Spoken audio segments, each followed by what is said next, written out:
So let that pass that exam, okay? Not let's that pass. So pass that exam, okay? And how are you going to do that? By practicing your vocabulary, which I have on other videos, okay?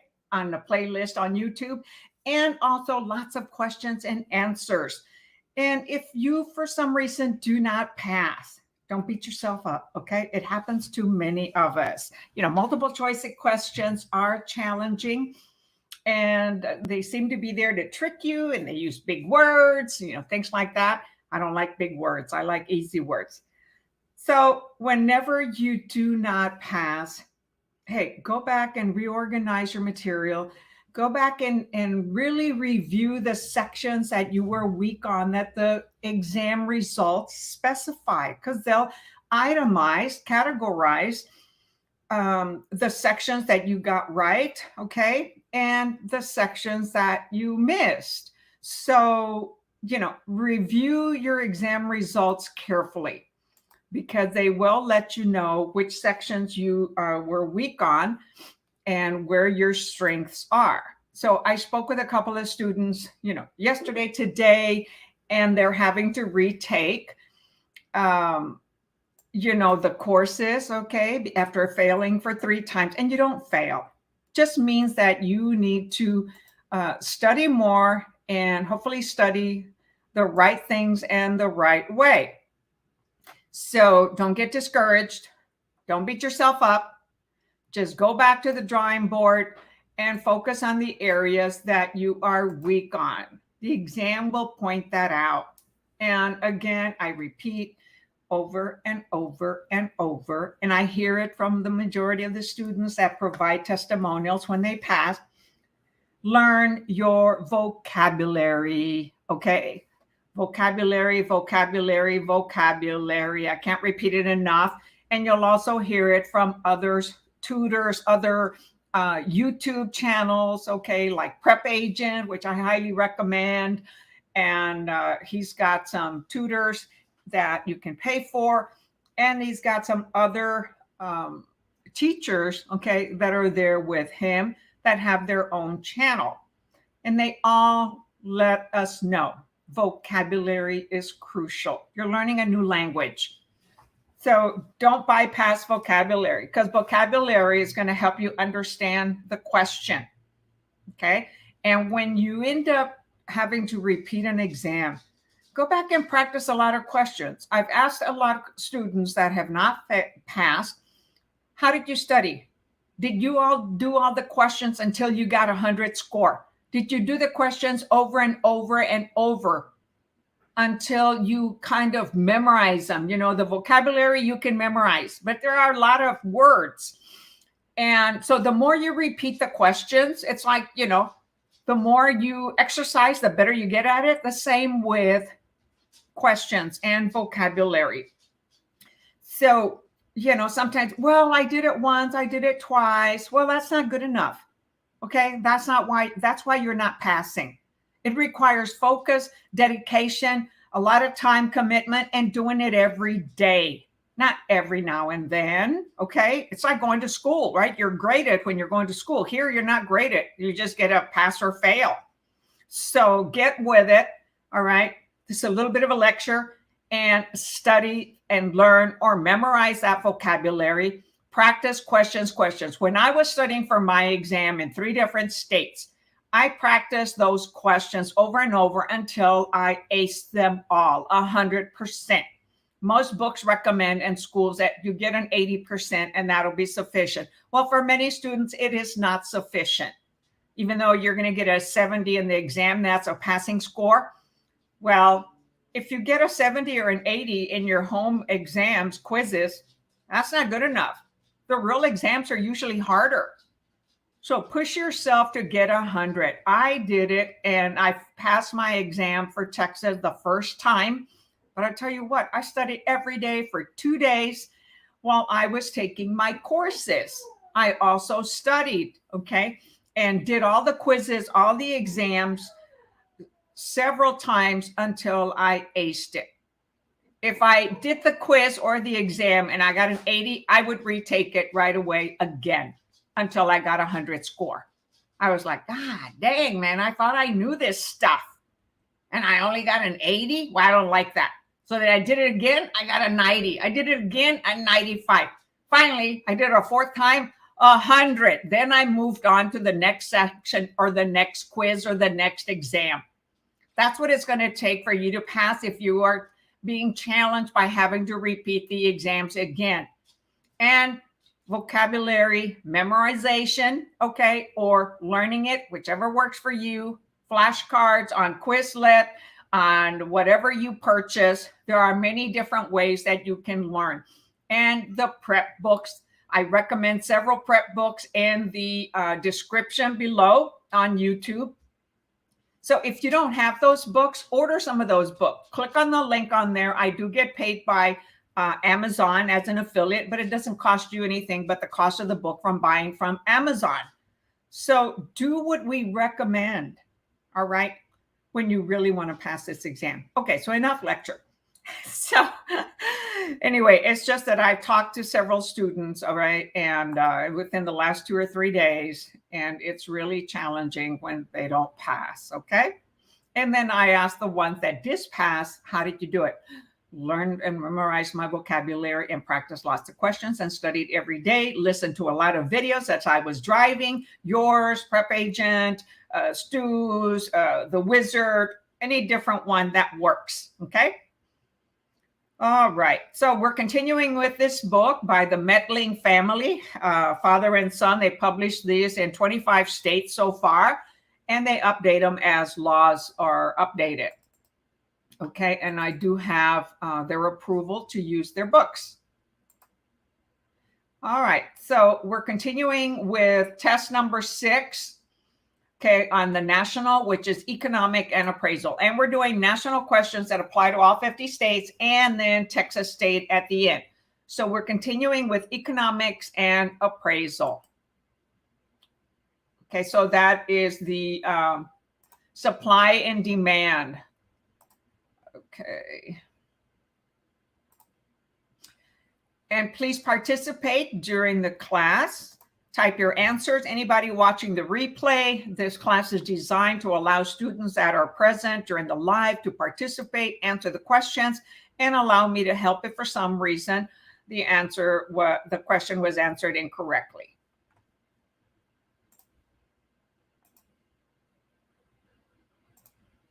All right, 621. Hey, I learned today that some other real estate companies recommend AgentPrep.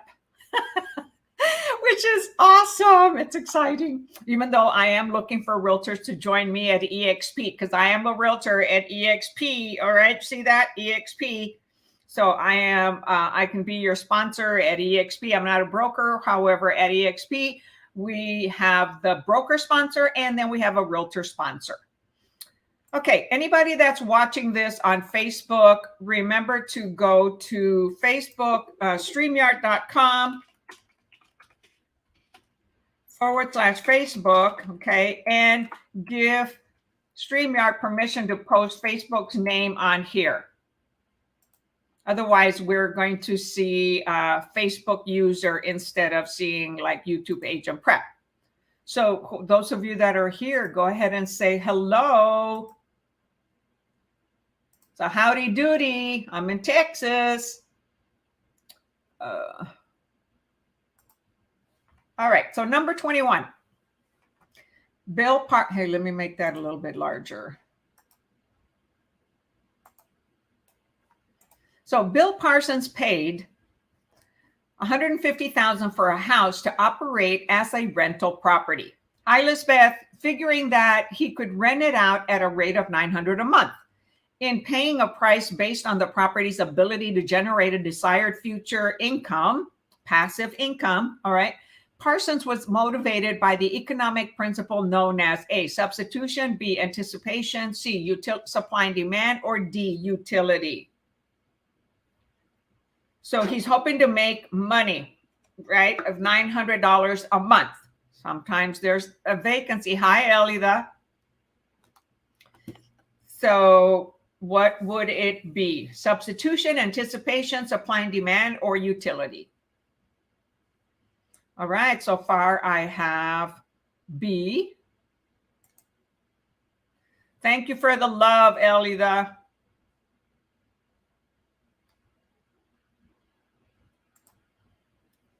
Good evening, Cindy.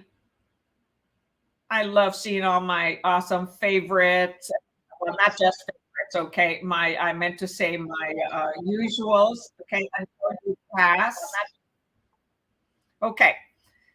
So the answer, yes, is 621B, anticipation. Okay, so he's anticipating making $900 a month in paying a price based on the property's ability to generate desired future income. And Parson is motivated by the economic principle of anticipation. Of course, they've got to save money for expenses. You always have to have if you become an investor, you want to have a little bucket of money saved for repairs.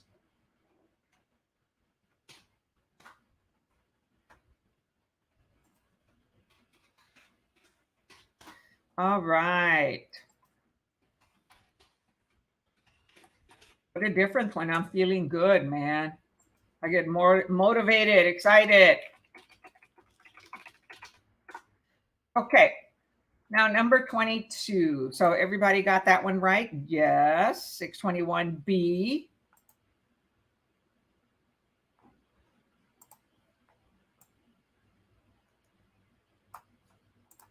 Number 622. Which of the following situations illustrates the principle of contribution? Which we're going to want to contribute when we're in real estate, give back and receive. A home buyer makes a down payment of 20% instead of the 10% the lender requires. B, a homeowner adds a third bathroom to a house and thereby increases the appraisal value by $10,000.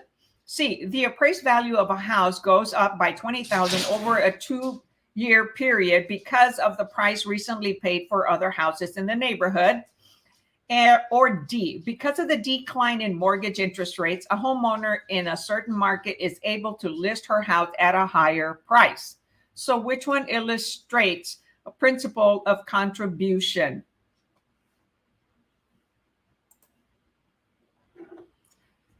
So think about it in common sense. What could contribution, you're giving, but could you be also contributing to your property or not?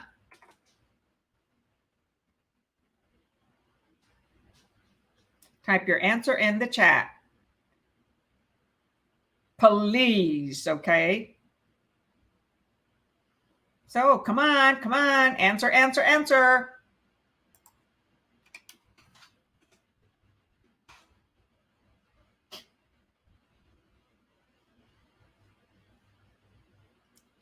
The answer is B.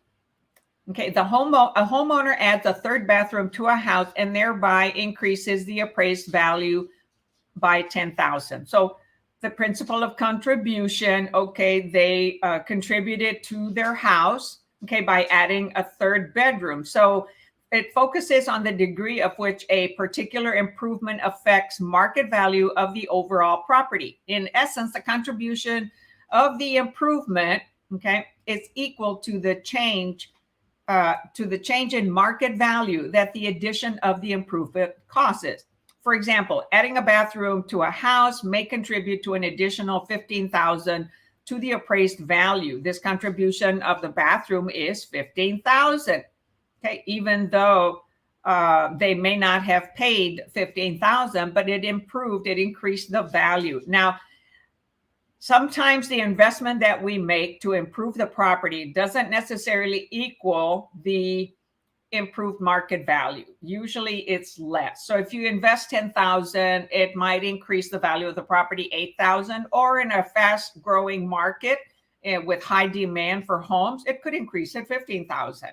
So once you become an investor one of these days, don't expect that, hey, I put in $50,000, so that means it should increase the value by $50,000. Not necessarily. Okay.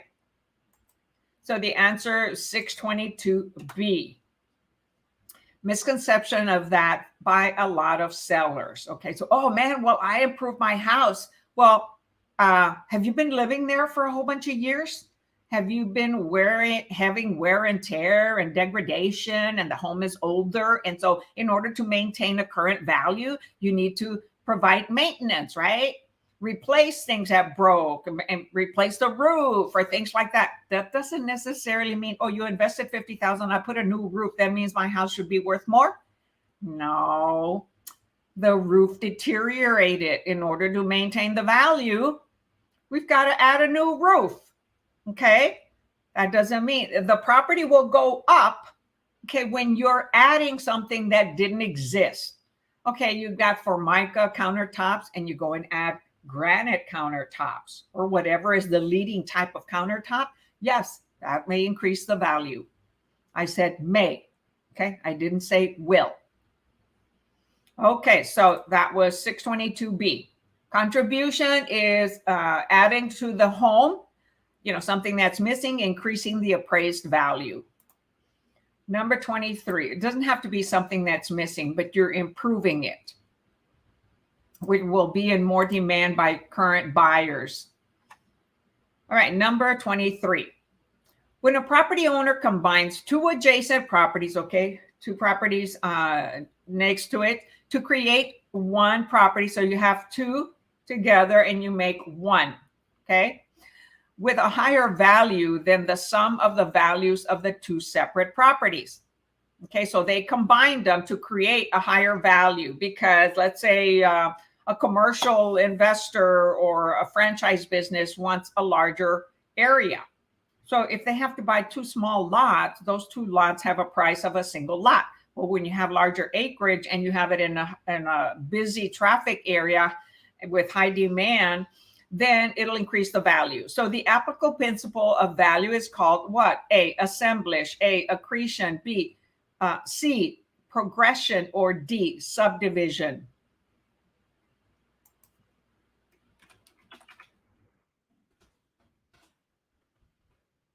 Type your answer in the chat.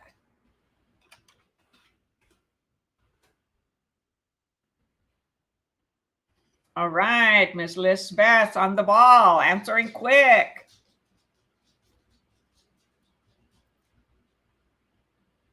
Yes, the answer is A, assemblage. So assemblage or the adjoining of adjacent properties, right? Properties that are abutting right next to each other, okay? Sometimes create a combined value, not always, sometimes a greater value of the unassembled property. So assemblage is like you bring a lot of people together in a building to an assembly. So think of that, an assembly, you have a lot of people together, right? They're right next to each other. So you get a larger attention span, a larger crowd to pay attention to whoever is presenting. So combining two lots, assembly, assemblage. Hi, Sarah, thanks for joining us.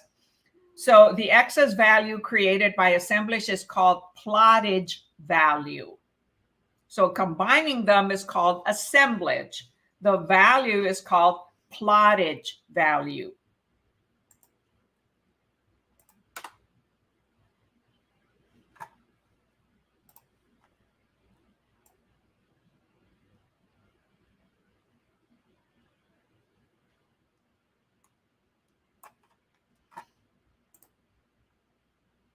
Okay, number 24. Any questions on YouTube or Facebook? Nope. All right. Okay, 24. What is the difference between market value and market price, if there is any difference? A, there is no difference. B, market value is a broker's estimate. Market price is a precise number divided by the licensed appraiser. C, market value is an average price derived from comparable sales. Market price is a price based on the cost of creating the property. Or D, market value is an estimated market price, an estimate. Market price is the price at which a property sold.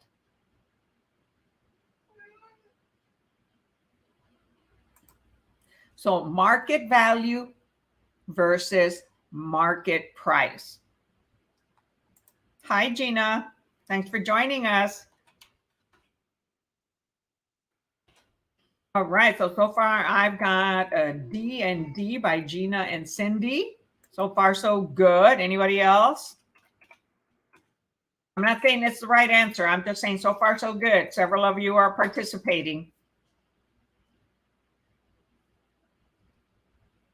Yes, the answer is D. The market value is an estimate that we come up with by comparables that have sold within the last, 6 months or within the last 3 months if the market is changing quickly.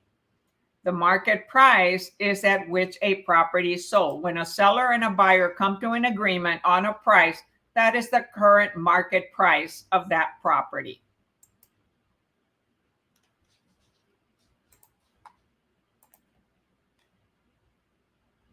That was number 624. Yes. Okay. So let's see, Lisbeth, you answered C. Market value is an average price derived from comparable sales.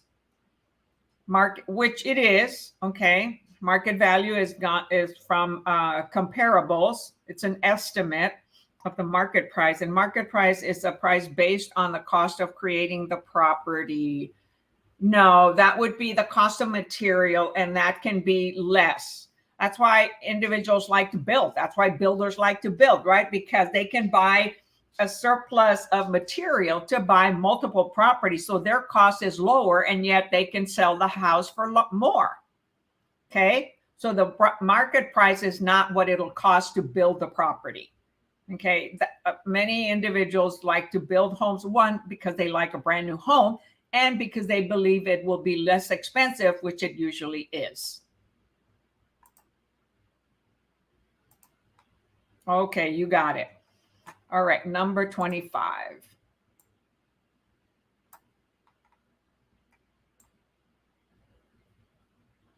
So just keep in mind, market value is an estimate.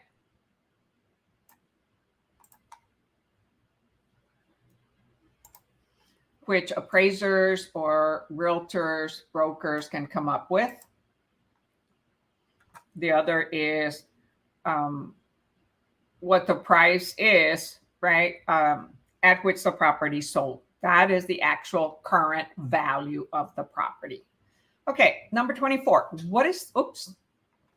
Number 25.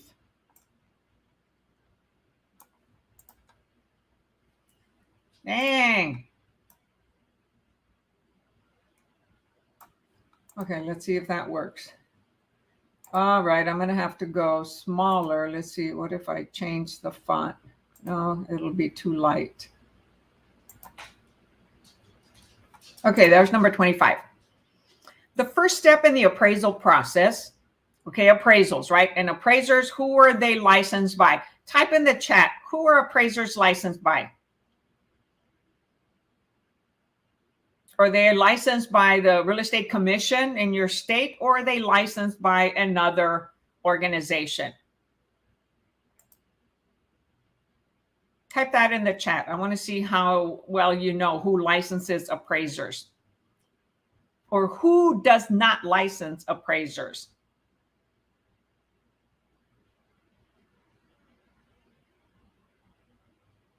Come on, type your answer on the chat. So does the real estate commission license appraisers? Yes or no?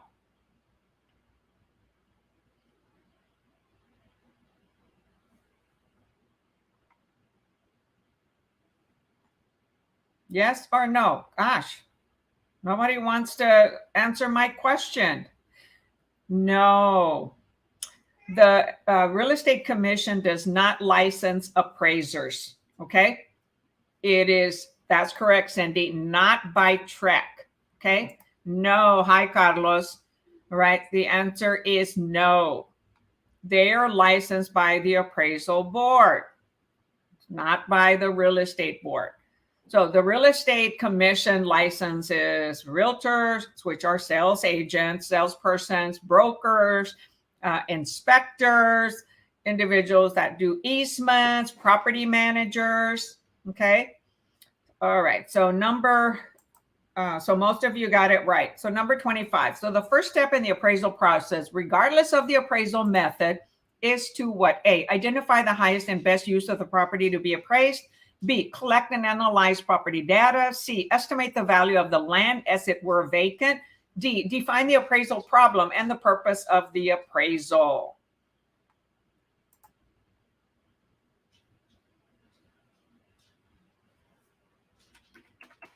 So the first step in the appraisal process.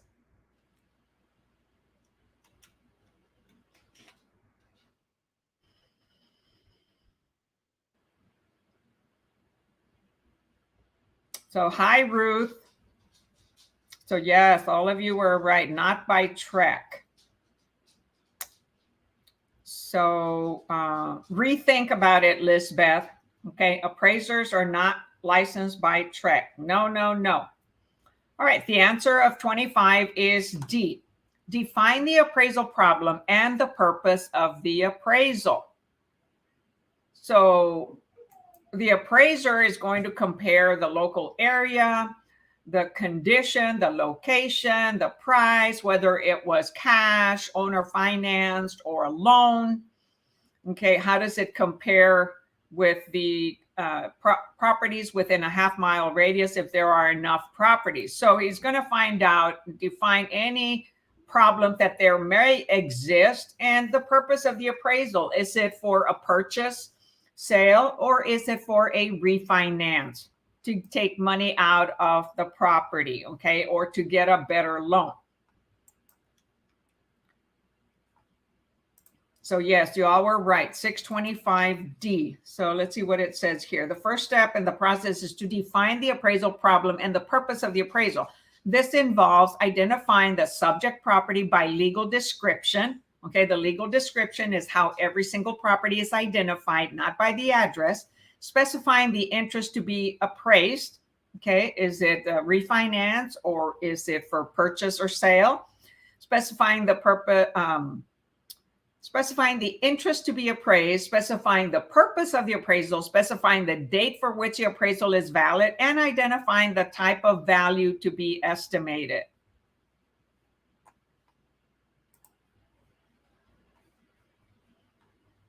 Okay.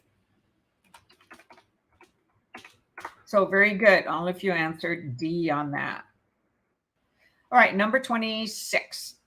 In the final step of an appraisal, the appraiser reconciles the value estimates derived by the various appraisal approaches by A, disregarding the high and low extreme results, B, averaging the results of all three approaches, C, weighing the applicability of the approaches and considering the quality of data supporting each approach, or D, choosing the result that is the closest to the average for properties in the immediate neighborhood. So the final step of the appraisal. So they already picked several properties that have sold within the neighborhood within the last 3 to 6 months. If they don't find any, they go a little bit further out. But then after they find those, they reconcile. They add to those that don't have everything that the subject property has, or they subtract those things that the subject property doesn't have. So is it weighing is it disregarding high and low extreme results, averaging the results of all three properties? Well, three approaches. Well, they're basically going to do one approach, okay? It says here, estimates derived by the various appraisal approaches.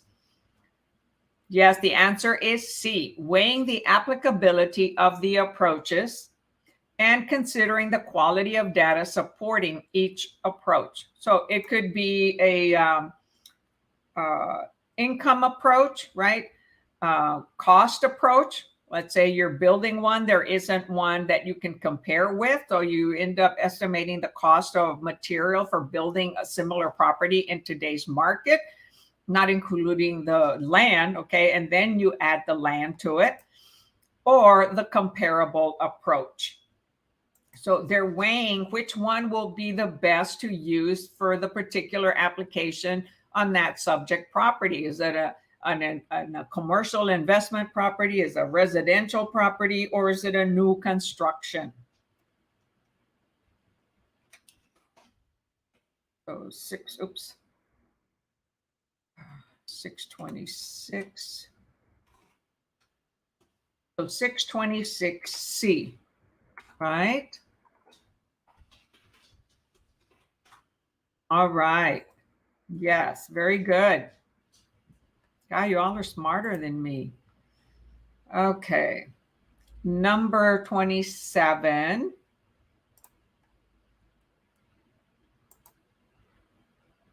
And some of these questions, I've seen them for the first time, okay? Because there's always new questions that are derived based on what's happening, laws that change, things that economy, these are economic questions and appraisal questions that we're dealing with right now. All right, number 27. Which of the following statements properly describes the central concept of the sales comparison approach? A, find the median price of recently sold comparable properties and add or subtract dollar amounts in the subject property to account for competitive differences. B, make dollar adjustments to the sales price of comparable properties to account for competitive differences with the subject property.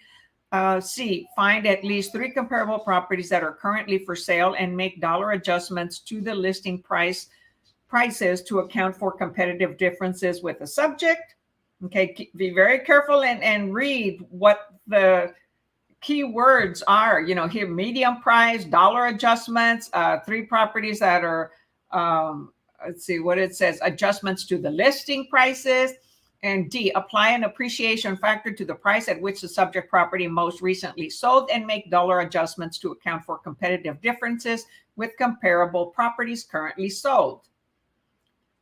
So when an appraiser is doing a property, so these are dealing with appraisals, right? So a sales comparison approach. We as realtors, we do comparable approaches, right? Competitive market analysis for a seller and comparable approach, which only includes solds. The competitive analysis includes solds, actives, and pending. So we can show the owner, guide them in selecting the right price, coming up with the right price based on the competition and what has sold. So what is it? Find the median price of recently sold properties, make dollar adjustment to the sales of comparable properties based on competitive differences, find at least 3 comparable properties that are currently for sale and make dollar adjustments to the listing prices. Well, those haven't sold, right? Or D, apply an appreciation factor to the price at which a subject property. It doesn't go by appreciation, it goes by comparables. Okay. So the one with the most near answer, A, and it could be A or B, right? But the A says find the median price of recently sold comparable. They don't go by median price, okay? They go by what are make dollar adjustments to the sales price of comparable properties that have sold to account for competitive difference. Like I mentioned on the prior question, if there's a house that has less features than the subject property, then they will deduct from that house. So if the subject property has an extra bathroom or an extra garage, they'll add that amount to the other property that doesn't include it. If the comparable property has a pool, then they'll subtract that value from the subject property that's being appraised because it doesn't have a pool. So they adjust the price, add or subtract based on the comparables. So they can subtract from the subject property when it doesn't have something better than the other property. And to those that are less amenities, okay, then they'll add to that to come up to the level of the subject property. So you'll have high and low properties and you want to come to a midpoint, okay? So yes, the answer is 27B. Very good.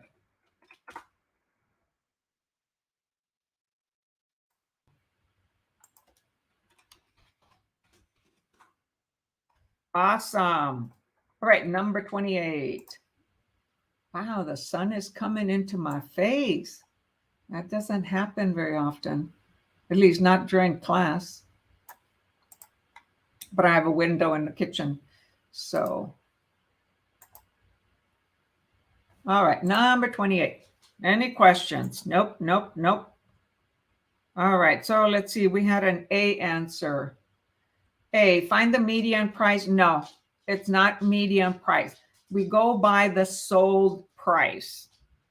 The properties that have sold in the current market, and add or subtract, okay, add or subtract, make dollar adjustments to the price, and it's the sold price, okay, the sales price of comparable properties that have sold, okay. So that was B. Got it, Lisbeth? Anybody else answer A? Okay, Carlos also answered A. So yeah, it's not the median price. Okay, make adjustments, dollar adjustments. Okay, it does say sold comparable property, so that probably triggered you to try to accept that. The median price is properties that are currently listed, okay, a certain percentage above and a certain percentage below, okay, the average, and that becomes the median price. So but the sold price, they've got to go by properties that are sold. So they come up with a median price of what's available on the market. You've got 50% above the median price, 50% below the median price. That's how they come up with a median price. So they come up to, and it's not an average of properties that are available. It's a median.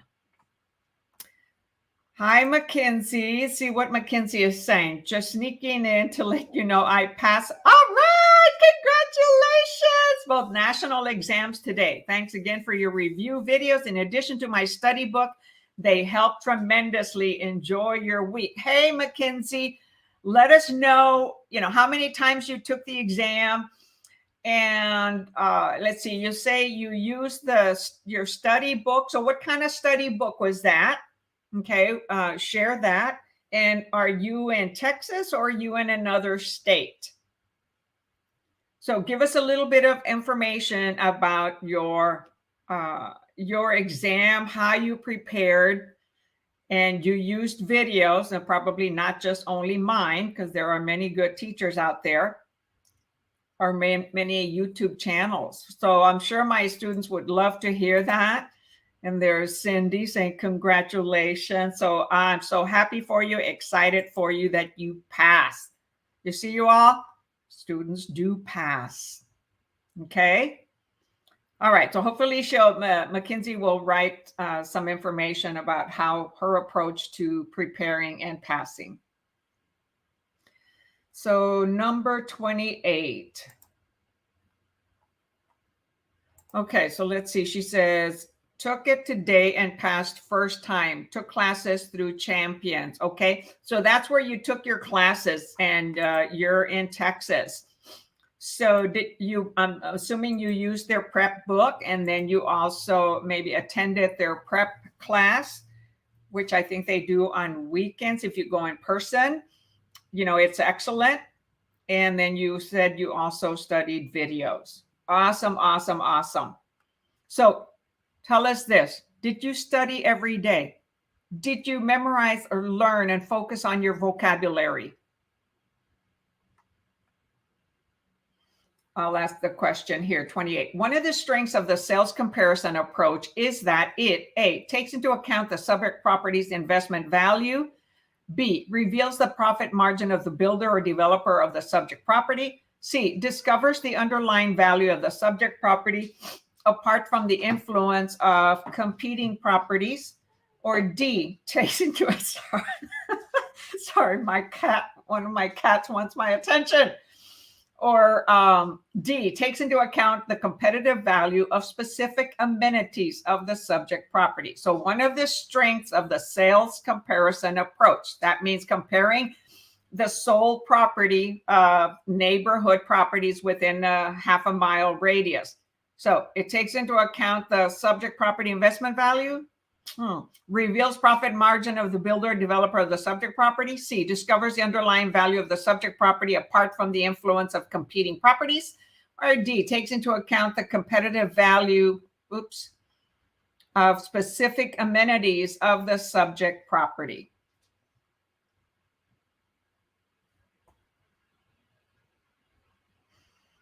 Okay, so far I have an answer of A. No, it is not A. Oh, okay, you changed it to D. Didi. Anybody else?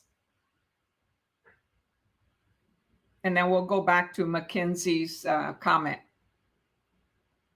All right, another D. Yes, the answer is D. And Sarah too, Elida, Lisbeth, Ruth, Carlos, Cindy. Awesome. So yes, the answer is D. Takes into account the competitive value of specific amenities of the subject property. So did it have granite countertops? Okay. Did it have a pool? Did it have vaulted ceilings, tile? What amenities did it have? Did it have a bar? Some individuals want that in their house. So yes, the answer is 628D. Awesome. Mackenzie, we appreciate you so much for coming in here and letting us know that you passed. Took some time off your day. Okay, so Mackenzie says, yes, she studied the prep book from Champion and attended their virtual classes. And earlier she said she also watched some of my videos and maybe other individuals' videos. So Elida says, congratulations. And then she said, I studied every day this past month and took about 4 repeat virtual prep exam classes with Champion. Oh my gosh. Wow. Look at that. You all see that? Studied every day this past month and 4 repeat virtual prep classes, not just 1 or 2 or 3. She did 4 prep classes, and those sometimes take all Saturday and Sunday. That's a lot of commitment and dedication to pass on the first time. Now, that doesn't mean that if you all do the same thing that you're going to pass, but you have a 50-50 chance that you will. Okay. That's a lot of dedication and practicing and studying. Thank you so much for that, Mackenzie. You're off to become a realtor. Hey, I am looking for realtors to join me at eXp Realty. So consider us. If you'd like to learn about eXp Realty, schedule an appointment on my calendar and send me a text to let me know, because it doesn't make a noise to alert me when there is an alert. Okay, I'd love to talk to you about eXp if you have not chose a sponsor. Okay, continuing on. So it was D. Number 29. In making dollar adjustments in the sales comparison approach, the appraiser does what? A, adds value to the comparable that is inferior to the subject property. B, adds value to the subject property if it is inferior to a comparable. C, subtracts value from a comparable that is inferior to the subject property. Or D, subtracts value from the subject property if it is inferior to the comparable. Okay, so this is the comparable, okay, not the competitive. Remember, I said they'll either add or subtract, okay, to either the subject property or to the comparable properties. So which one would it be here when they're making dollar adjustments and they're comparing it to other properties? If it isn't in, well, if I say any more, I'll give you the answer. You're very welcome, Mackenzie. Thank you for coming to the class and sharing with us. I had another student that passed yesterday. So we talked about eXp today, and she's interviewing with a couple other companies, and actually she's interviewing only with virtual companies because she's raising a 2-year-old at home and she wants that flexibility. All right, so I've got, oh wait, answers all over the place. A, B, or C? The answer is A.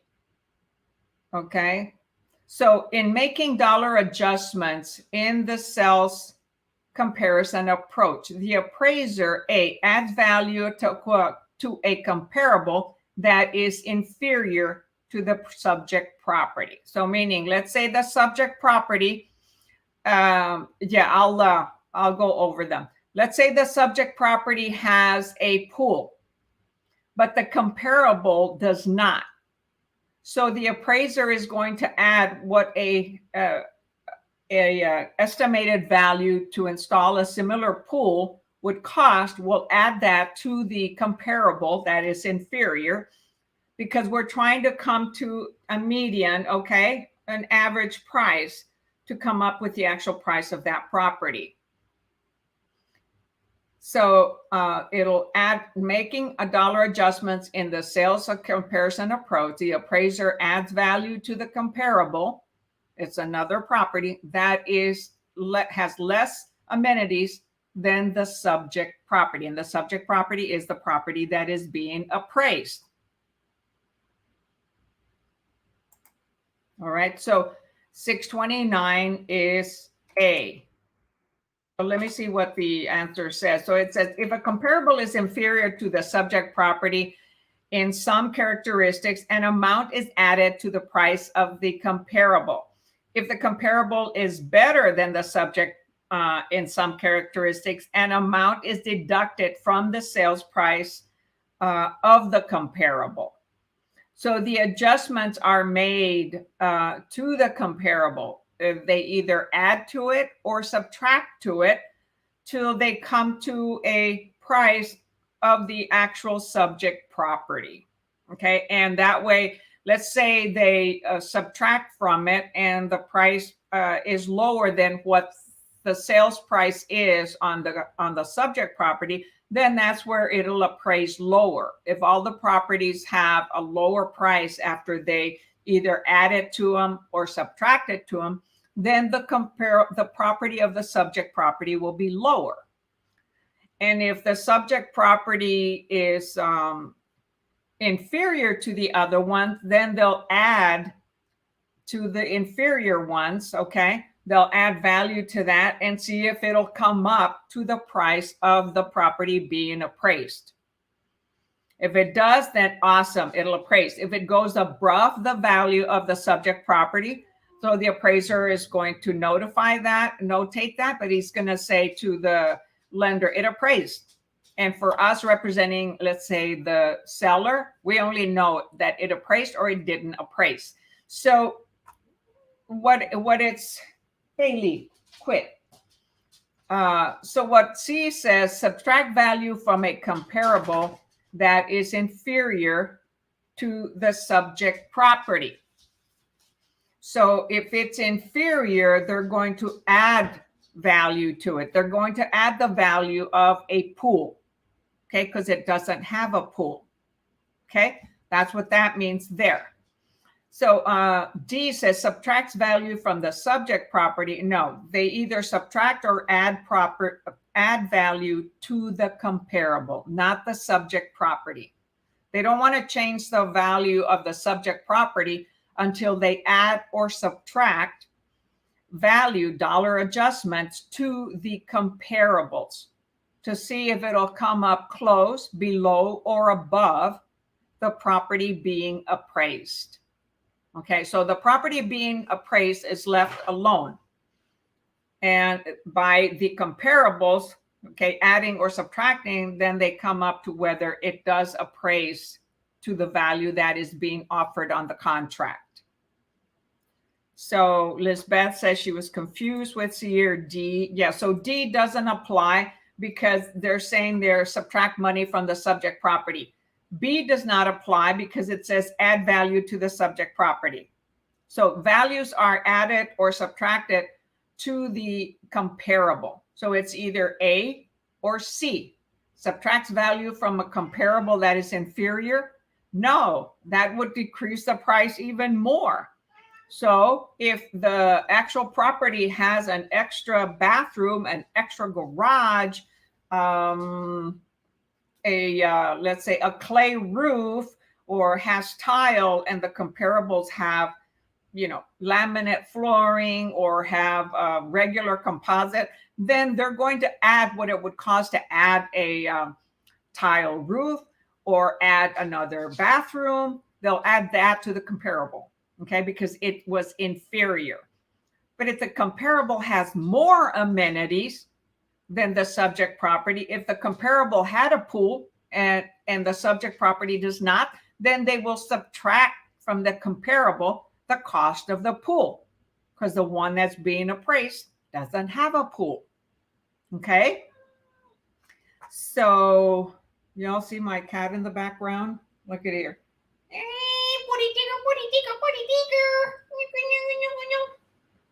Oh, darn, I forgot to feed him before class. Okay. So let's see. So do you get that, Lisbeth? Okay. Why it was not D and why it is not C. You add value to an inferior property, or you subtract value to a superior property. Okay, so let's see. Ruth thought, oh, they were doing 30. And Lisbeth, so always to the comparable, we make the adjustment. That is correct. Always to the comparable, not to the property that is being appraised. Okay. Night, Bailey. So it was either A or I'm sorry.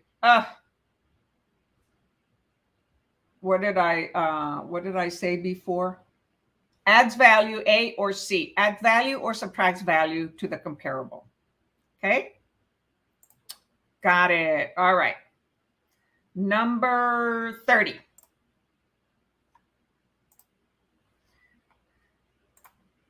The best comparable property for use in the sales comparison approach and the one that,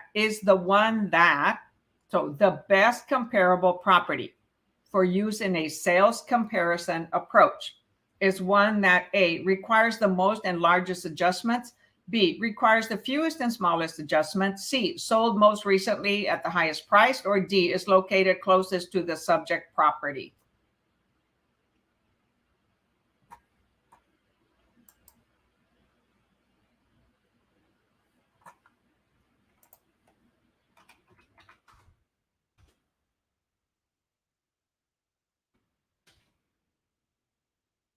So type your answer in the chat, the chatty chat. These are tricky, y'all. Okay. You really have to think about it. No, it is not C. They don't look at just what sold for the highest price. No. They've got to look at what sold, within the area close to that subject property, whether they sold above or they sold below. They go based on the criteria of the house, the parameters of the house, the square footage, the size of the land. They also look at if it was paid cash, owner financing, or lender financing, and the location, the condition of the property.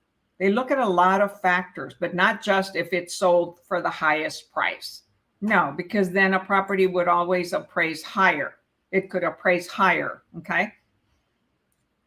They've got to be, I want to say A, but I'm going for B.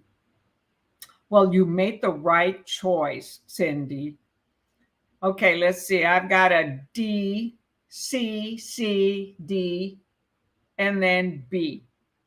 And it requires the fewest and smallest adjustments. So if the appraiser can find, more than 3 properties or 4 properties that are not that much difference in price than the actual subject property, and they're close perimeter, half a mile, or within the same neighborhood, or the same subdivision, the same gated community, they're going to take those first.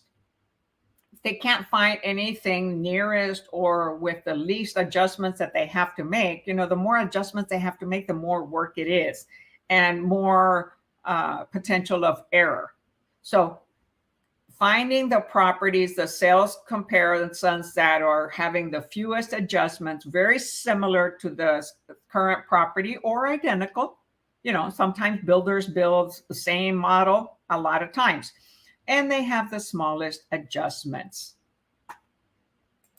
So the answer is B. You want to say A, but you chose B, and that was correct. So the rest of you selected C or D. Sold most recently at the highest price? No. They don't focus just on the highest price.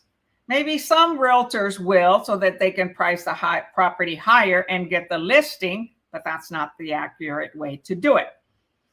We have to be general and look at all the properties that are closest to the actual subject property. And D is located closest to the subject property. Not necessarily. What if the one closest to the subject property is a lot smaller? Well, you don't want to use that one because then it's going to require a bigger adjustment, right, on square footage. And it might be half a mile away or a third mile away. And if there aren't any within half a mile away that are very similar in square footage and lot size and condition and age, those are the main things that they look at, then they'll go further out. So they're not necessarily located the closest to the subject property. Hey, Mr. Real Estate Exam Prep. You see, there's another prep school or another prep website. Yes, the answer is B. BBB as in boy.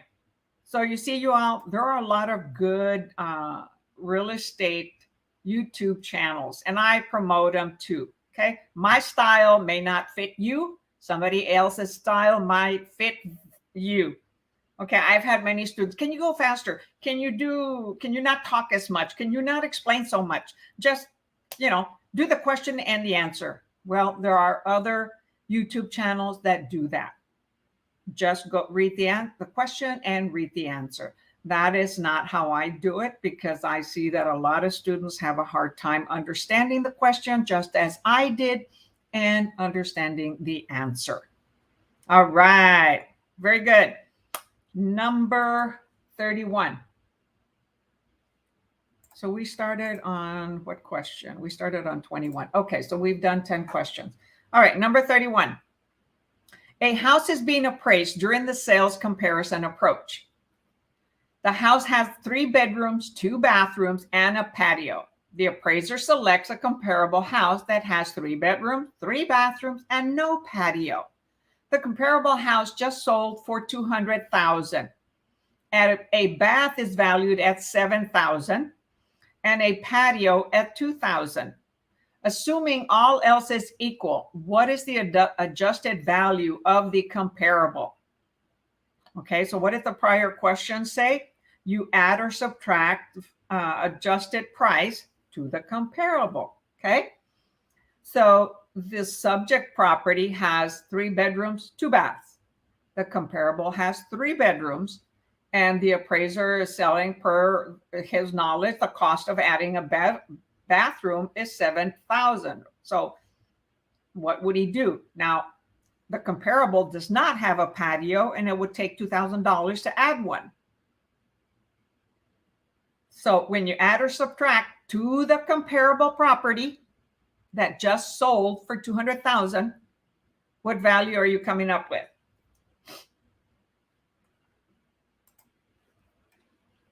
Type your answer in the chatty chat.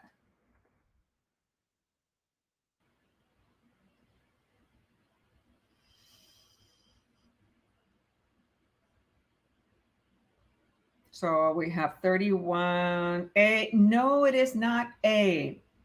You forgot the $7,000.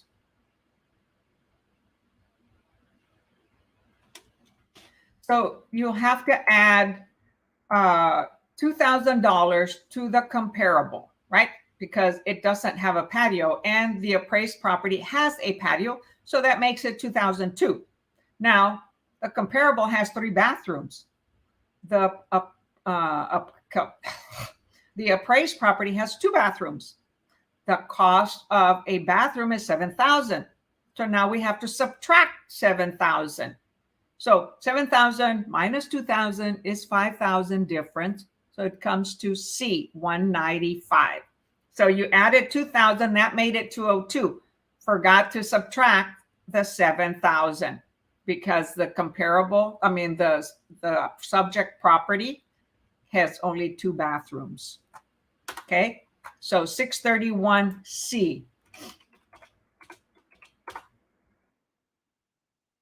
Got it? So let's see, Ruth C, Cindy C, Lisbeth. Yeah, you forgot to subtract the bathroom. Okay, and then Ellie, the B. Well, you added the bathroom, okay, to the comparable, which you have to subtract it because the comparable has a bathroom and the subject property does not have one. So we need to subtract 7,000 from 200, brings it to 193. But then we have to add a patio because the comparable doesn't have a patio, but the subject property has a patio. So you add 2,000, that brings it to 195. Okay. Yeah, you forgot the bathroom, Ellie. You got it. Yes, you understand, Lisbeth. Good, good. That's how the appraiser is going to do it. You do the adjustment to which property? The comparable property, right? Not the subject property.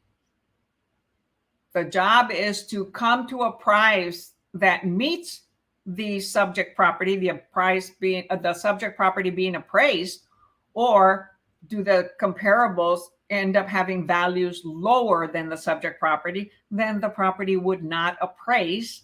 And then the buyer and seller have to go back in the negotiating table and see if they want to come to a mutual agreement and adjust the price or not. Okay. So that's another place where the buyer could back out if the seller is not willing to adjust the price, or if the buyer is not willing to pay the difference. If it appraises for more, it's okay. Buyer doesn't have to pay more.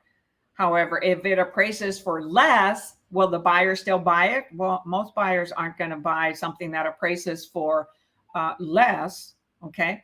They want the seller to reduce the price because the lender is not going to finance the sales price. They're going to finance from the appraised value. Okay. All right. That was 31. Okay. Y'all got that right? I'm going to answer right. Okay. So number 32. Which of the following statements properly describes the central methodology of the cost approach to appraisal? Okay. What statement properly describes the central methodology, the method of the cost approach? So A, apply a depreciation factor to the reported actual cost of acquiring and improving the subject property. B, estimate the cost of building the improvements on the subject property. C, estimate the land value and add this to the actual cost. Add to this the actual cost of the improvements adjusted for competitive differences between similar properties. Or add the estimated land value and cost of improvements and subtract the accrued depreciation of the improvements. Hey, Jaylene, how you doing? Nope, we're still in national questions. We'll be going into state questions in about 3 more questions. Okay, so a few more minutes. You can hang on or come back. So which one is it? 632. What? Okay, so far I've got D.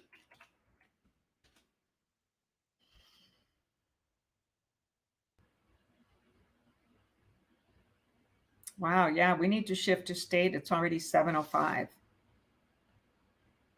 It's because I kind of got on everybody's case at the beginning, or kind of gave some suggestions, recommendations of how to study and prep.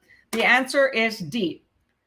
So on the following statement properly describes the central methodology of the cost approach to an appraisal. So a cost approach to an appraisal is, you're the building materials to build something new, and then add the land to it, and then subtract any accrued depreciation of the improvements that were made to the current property. And they use the cost approach if they cannot find any comparables within range.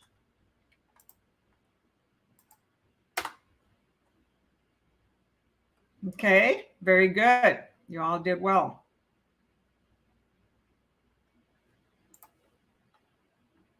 Number 33. That's not going to work.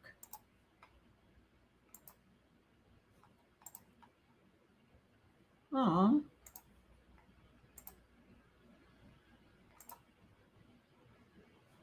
Okay, there we go. 33. What are the strengths of the cost approach? Okay, and when they say cost approach, it's the cost of material, not to build the subject property. However, to build, to compare to a property they can't find. Okay, so they have to come up with a value by getting the cost of current materials. So 33, so one of the strengths of the cost approach is that A, it takes into account the amount of money required to develop a similar property. B, is very accurate for a property with new improvements that represents the highest and best use. C, results in the actual price in dollars instead of an estimated value. Or D, reveals the owner's return on money invested in the cost of development.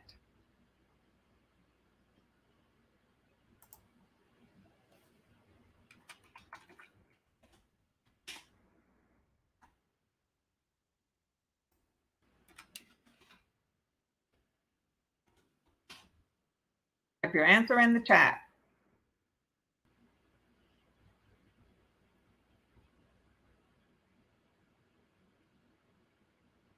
No answers, no chatty chat answers.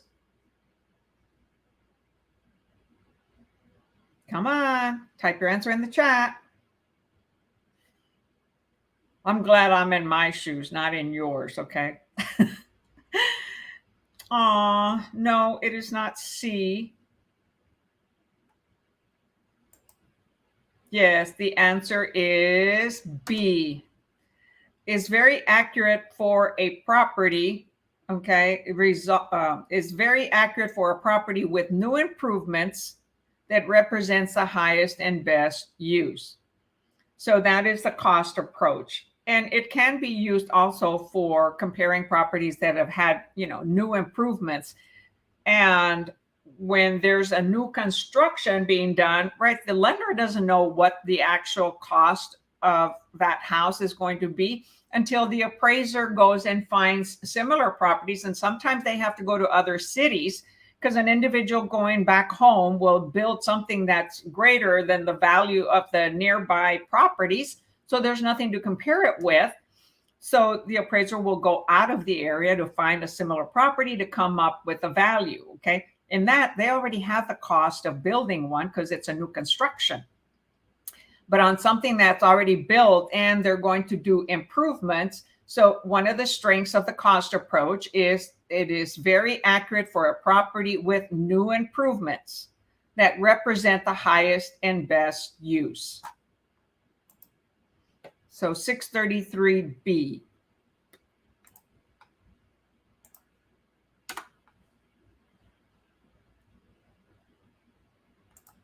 All right. Number 64. I'm sorry, number 634, not 64. 634. The principal underlying depreciation from physical deterioration is that A, eventually a property loses all its value. B, a property loses a portion of its value each year because of economic obsolescence. C, a property loses the same increment of value each year over the economic life of the property. Or D, the value lost of depreciation is incurable. So if you're going to accountant, right, when you buy into properties, okay, and you've got them as investments, there'll be a depreciation every year. Okay. And your own property, right, can also have depreciation in value. However, that's not how we come up with a value there.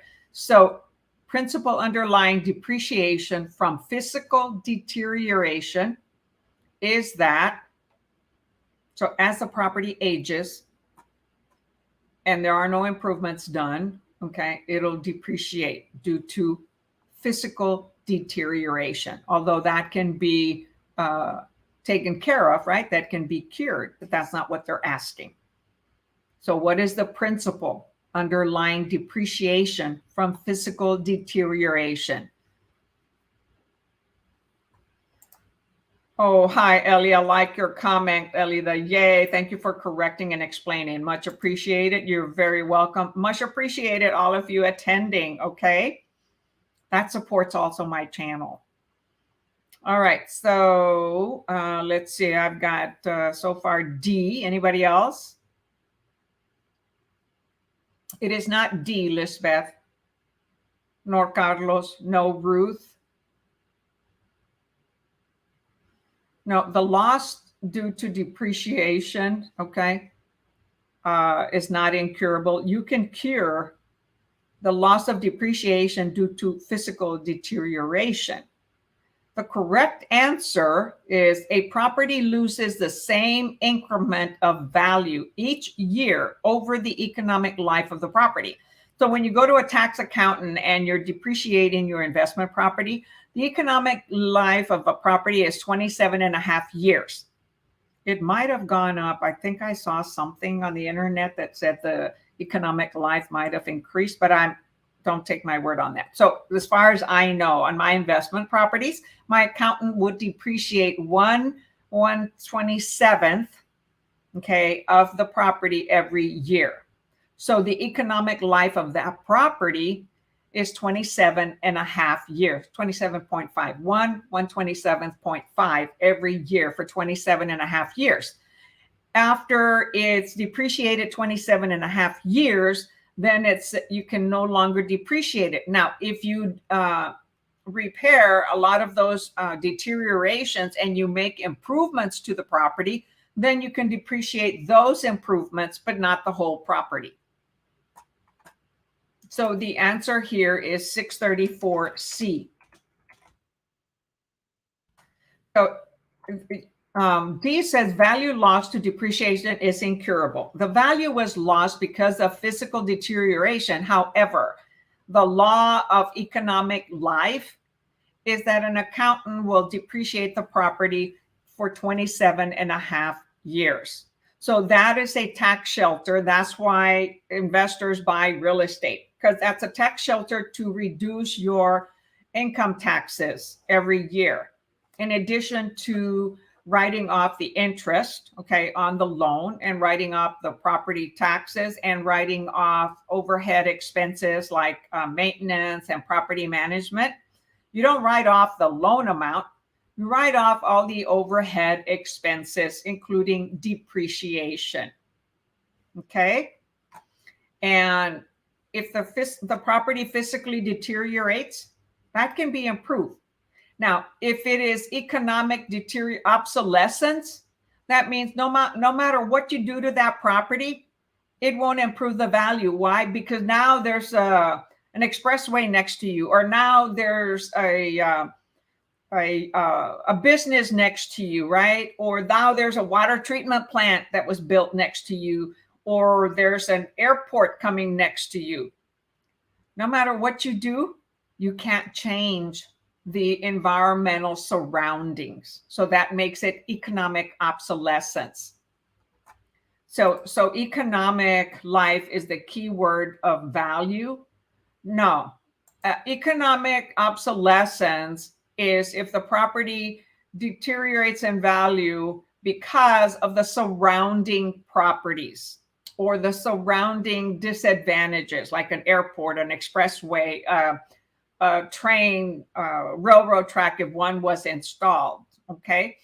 And so that is incurable.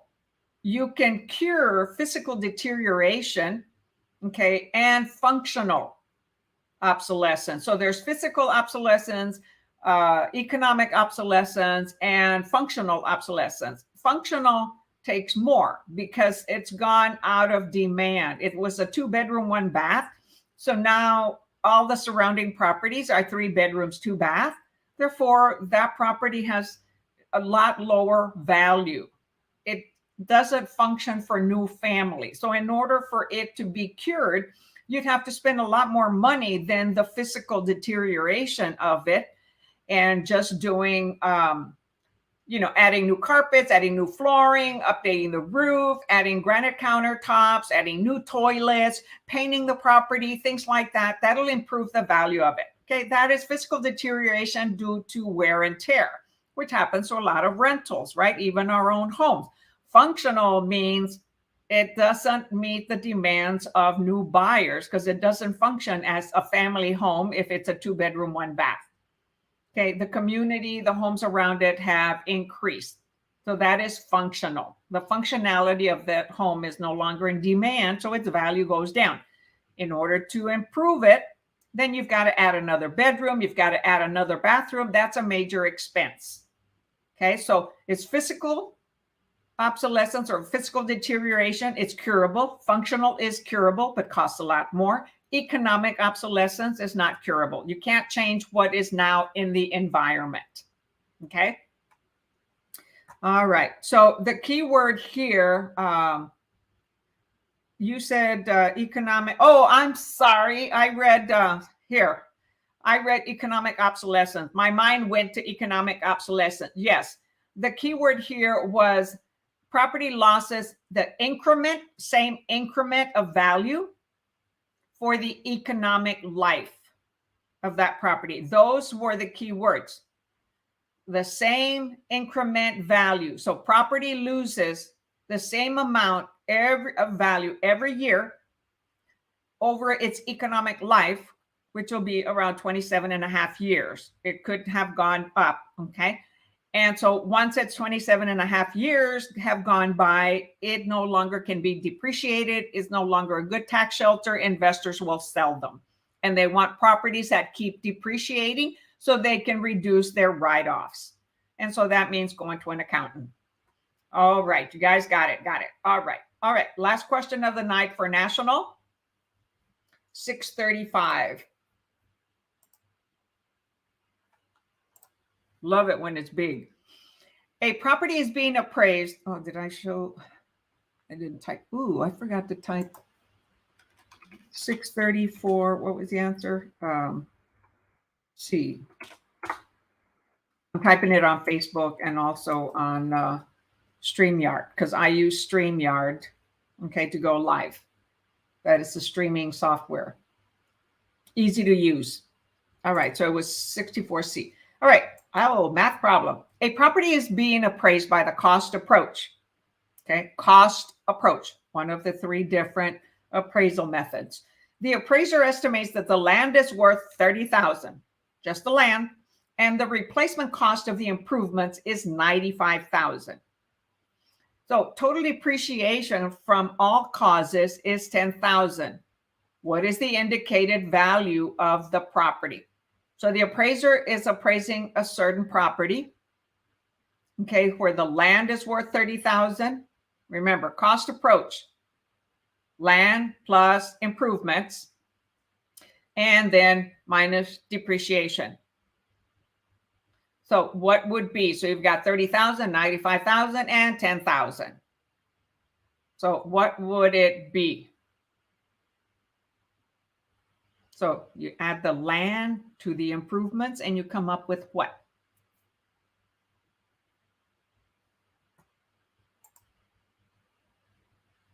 So the land and the improvements total what? 125,000, right?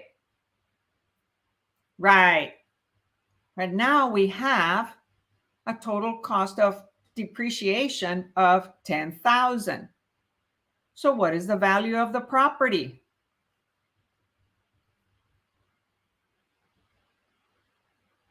No.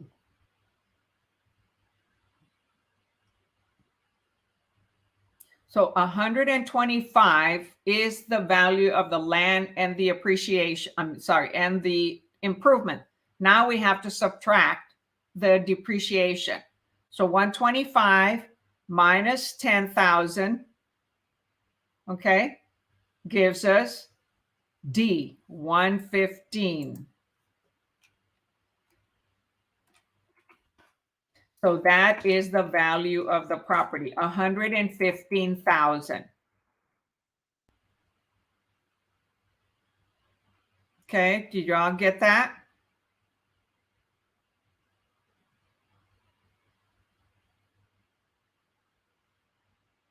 Yes, no, maybe so. So when you're going by the cost approach, you're taking the land plus the improvement, anything that sits above the land, or, it includes, all the improvements, including plumbing and all that. And then you subtract the depreciation. You got it?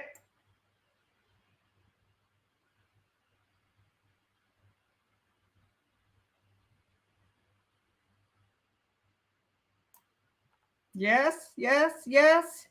So 35 plus 95,000 minus 10,000 equals 115. Absolutely correct, Ruth. Yes. So the 10,000 is the depreciation, and when you're doing the cost approach, that's what has to be included. Okay? You're very welcome, Ruth. So any questions on those? We were doing appraisal and economics, okay? Supply and demand, okay? The impact of economics.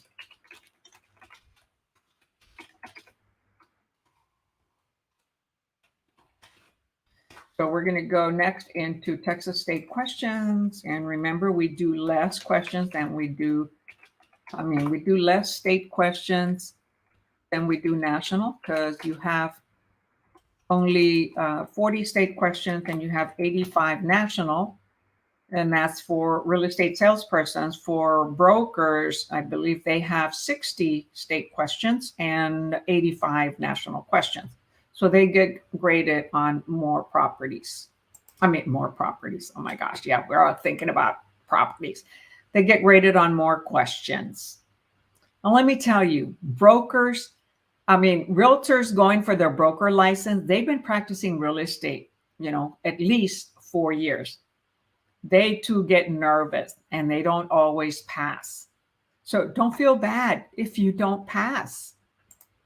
So you are welcome from Elida. Oh, that was Elida, Ruth telling Elida.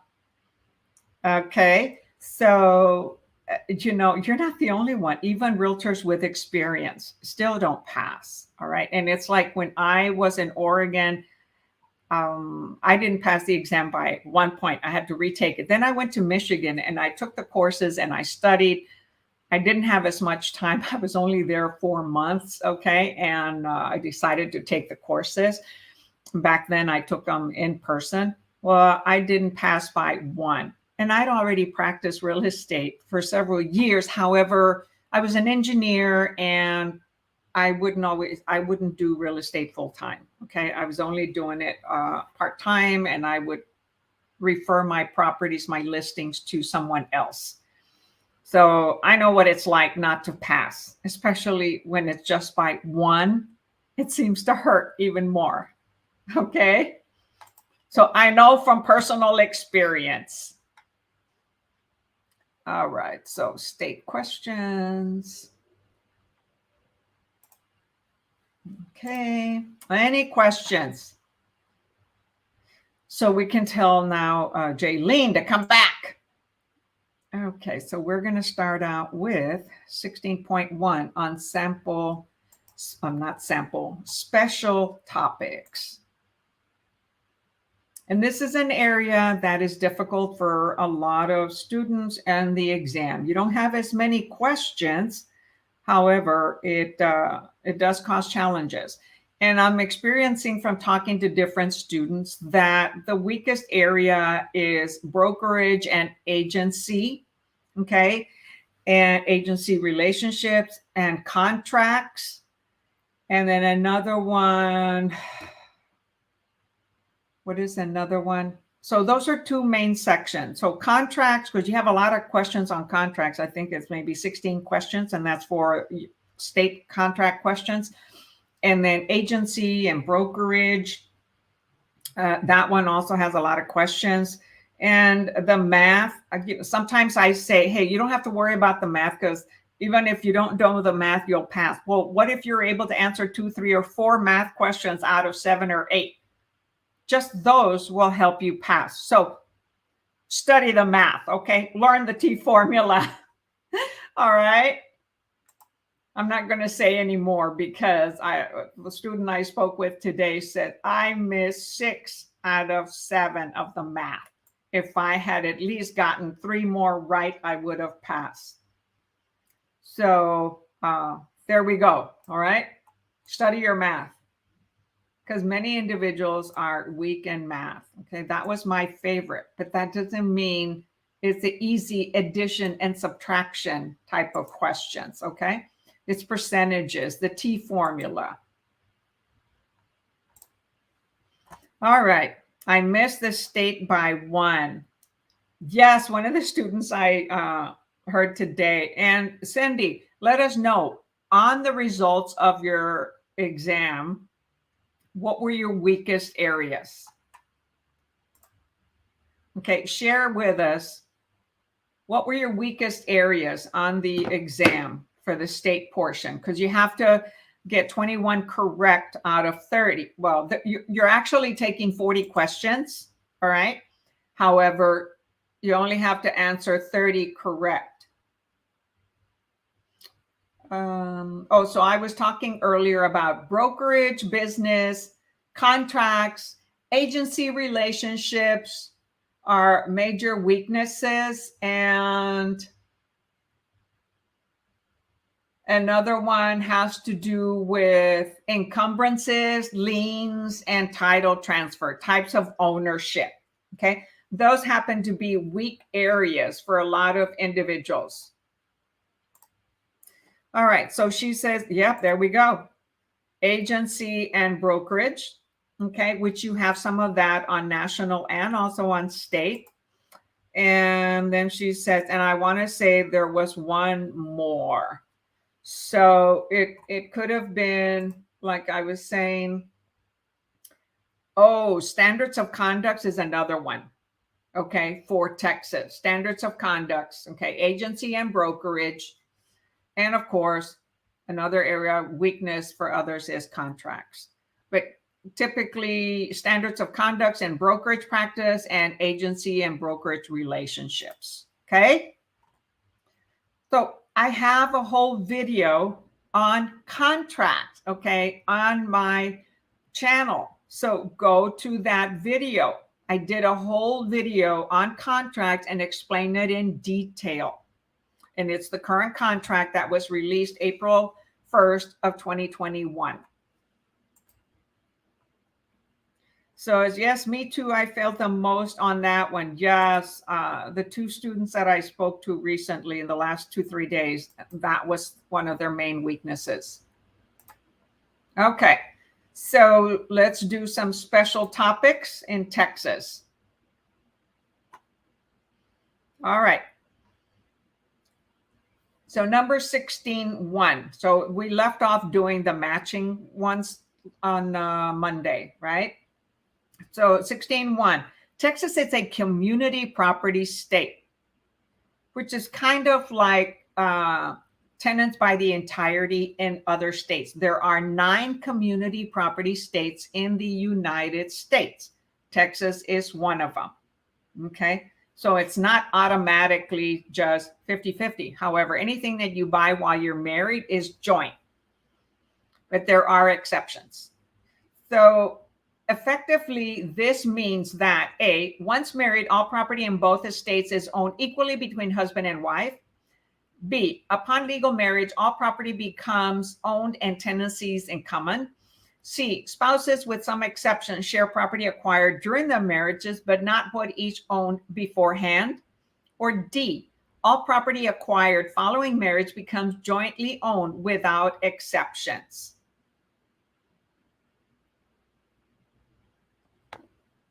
So type your answer in the chat.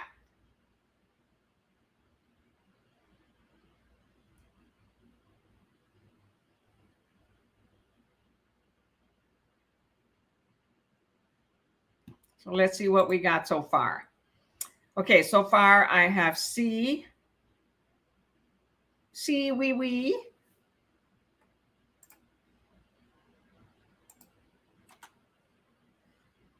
Wow, we went longer on national today.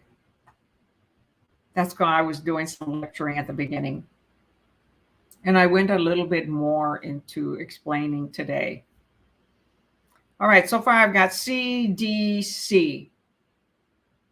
The answer is actually C. Spouses, with some exceptions, share property acquired during the marriage, but not what each owned beforehand.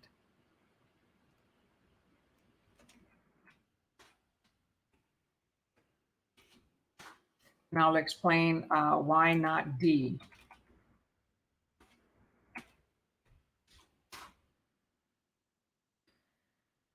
And rewatch this after. Oh, yes, of course, Crystal. Yes, this is recorded and you can watch it afterward. And that way you have the right to fast forward if you don't want to listen to certain things. So thank you for asking. So the answer is C, right? Spouses, with some exceptions. So some exceptions of property they may acquire, okay, are gifts. If they acquire a house as a gift, a motorcycle, a car as a gift, that belongs to that individual.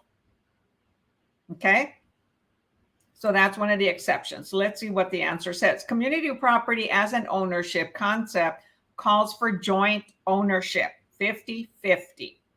And it has survivorship, okay, of property acquired during the marriage, but not beforehand. However, there are exceptions to this, such as inheritance, okay? So if you inherit a house, that's yours. The property further is not held as tenants in common. So nobody answered B. So that's good, right? It is not tenants in common, which means they can own a different percentage of the property, which in community property, they own it equally. Then the property further is, okay, but jointly. There is thus a wife, for example, cannot sell her portion of the marriage's community property to an outside third party. Neither can the husband. It's interesting. It says, thus a wife, well, thus, a husband or a wife cannot sell any part of the joint property that they own together without the other one.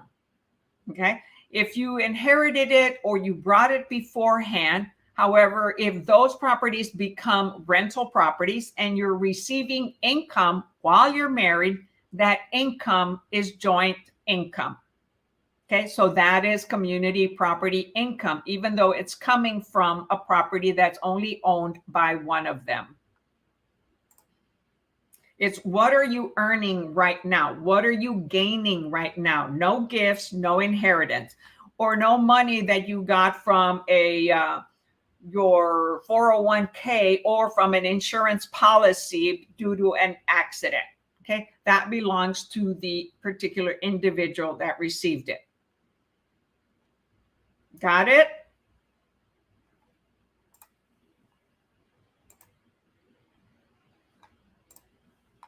Nobody said anything.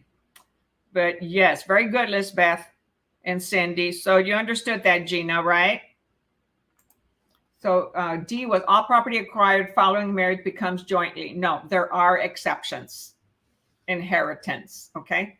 Gifts given to a particular property. So it would be an inheritance, basically. Yes, no, maybe so. Okay, an inheritance comes from your immediate family. You can, or from other relatives. A gift could be from someone else. All right, number 2. A husband in a community property state acquires a vacation property as a family gift on the first anniversary. What is the ownership status of that property? A, each spouse owns half of the property. B, the wife owns half of the property but must forfeit her share if she divorces. C, the property is shared since the conveyance was not via an inheritance. Or D, the husband owns 100% of the gift. I just explained that, so hopefully you all heard me and will answer it correctly.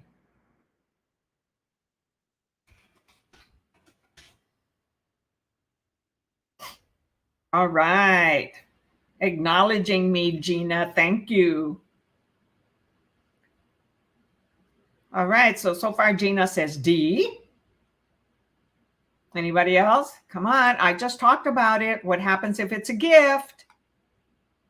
Give me the right answer. Okay. Give me the right answer.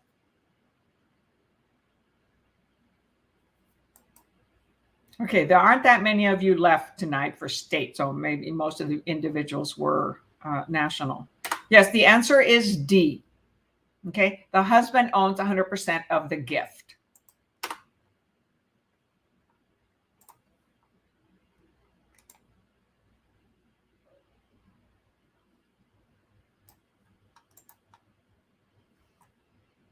So number 3, 100% yours. Yes. Crystal said 100% mine. Okay. Mine. I'm the owner. Like once you become a realtor, I'm the boss of me. You're the boss of you. Okay. Hey, I noticed there's a whole bunch of you that were on YouTube. I forgot to say, hey, send me some love, some support, and click that thumbs up. All right. And show that you like and enjoy the video. If you don't give me a thumbs up. Don't say anything negative, because when you're in the real estate business, you'll want to deal with positive things. And if you haven't gone to my YouTube channel, remember to go to the YouTube channel, click that subscribe button. You know what to do. The little bell, so you're first to get notified, and that thumbs up, and leave a comment. I reply to all comments that are made unless they're spam. I don't reply to spam. There is a lot of spam on my channel recommending some other teachers, male teachers, woman teachers, asking you to go to WhatsApp and providing a phone number. They're spammers. They're going to try to get you to buy something, or they're sending you somewhere to La La Land. Please do not respond to those. You could get a bug. It could be the wrong thing to do. Okay, let's see. Crystal has a quick question. Let's see if I can answer it. If you fail real estate more than 3 times, you have to retake 30-hour course. It depends if you fail one or you fail both of them. So you'll have to take one for the Texas state if you don't pass that, and one for the national if you don't pass that. So it would be 30 for each exam. In some states, they only have one exam, combined national and state, so they would be required probably to take just one, but don't quote me because I've not read the rules in all the other 49 states. So you're taking a 30-hour course of the 6 that you already took. So most individuals are taking Principles 1 and Principles 2. So very good question, okay? You'll retake 30 hours for each, the Texas, and 30 for the national. All right, so it was, answer was D, 100%. All right, so which of the following is not an accurate characteristic of homestead laws? Do you know what a homestead is? A homestead law? Can you have more than one homestead? And I don't mean just in Texas. Can you have more than one homestead in general, which means throughout the U.S.? Oh my gosh, she's already answering A. And so is Cindy.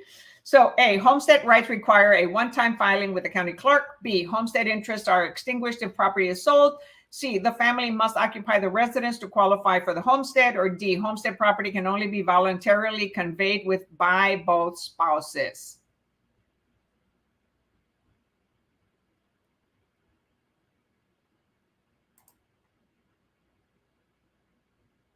So let's see, which one is not? Oh, did I emphasize not? I was almost wondering why you were answering A. And look, I'm the tutor here, right? I didn't read it correctly. Which one is not an accurate characteristic of homestead law? So you can only own one homestead throughout the United States. Okay? only one homestead. If you have one in Texas, you cannot have a homestead in another state, only one, because that is your primary residence. So which one is not an accurate characteristic? A, homestead rights require a one-time filing with the clerk, county clerk. No, it is automatic. However, in order to get the exemption and get the reduction in property taxes, you do have to go file a form with the county clerk. But homestead it's automatic in Texas when it's your primary residence and you live in it. Okay. So, well, if you travel a lot, you're not living in it, okay, but it's the only residence that you have, and you identify that as your primary residence, okay? So when you want to make sure that you get the homestead exemption so that you can get a reduction on the percentage of property taxes that you're paying, a percentage of the value of the property per the county appraisal, then, or the county appraisal, the tax assessors, we do have to go file a form to say, hey, I want what I should be getting, a tax reduction. They don't volunteer it. You have the right as a homestead, that's automatic. In order to get the reduction, you need to go file it in the county clerk house, okay, at the tax assessor's office. I know, because when I moved to Texas, okay, I wasn't sure about it and I didn't file that right away. And some of my neighbors didn't have it. And so I had to let them know, hey, you qualify for the homestead and a reduction in property taxes, and you're not taking advantage of it. And how do we know that? When we look up the county tax appraisal on the county appraisal district, okay, like Hidalgo County Appraisal District or Bexar County Appraisal District, or whatever county you are, it's called the county name, County Appraisal District. You can look up and search any property and it'll have little initials on the top portion, somewhere in the top section, top 1/3 of the report of the property, identification number, who owns it, and what percentage, the legal description, okay, the tax report. It'll have little exemptions, homestead or disabled or 65 and over. Those are exemptions, and thus we get a percentage reduced on our property value, and thus reduces the taxes that we have to pay. All right, number 4. So let's see. Somebody, you answered A. And D, homestead property can only be voluntarily conveyed by both parties, by both spouses. That is a true statement. Okay, that is not an accurate statement. That is not an inaccurate. The first one is inaccurate. So both individuals have to voluntarily convey it. Okay, a homestead property, and they must occupy the residence to qualify for homestead. And C, homestead interest or extinguished when the property is sold. So if they sell the property and they move into an apartment, they no longer have a homestead exemption, right? They don't have a reduction in property taxes. They don't have any property taxes. They go buy another property and it becomes their main residence. Now that becomes their homestead, and it'll be automatic, okay, as long as they occupy it. And then they go and apply at the county appraisal district and say, hey, I have a homestead. I want to get my tax reduction. So what's the form I got to fill? It's a 1-page form. And if you fill it this year, it'll apply next year. All right, number 4.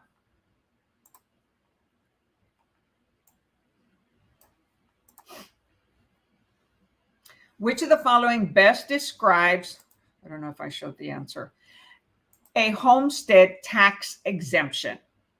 So what is a homestead tax exemption? A, an exemption from property taxation of portions of the homestead's assessed value. B, a direct reduction in the homestead property taxes by a certain percent. C, a homestead property is exempt from taxation. D, a homestead property's equity is exempt from taxation.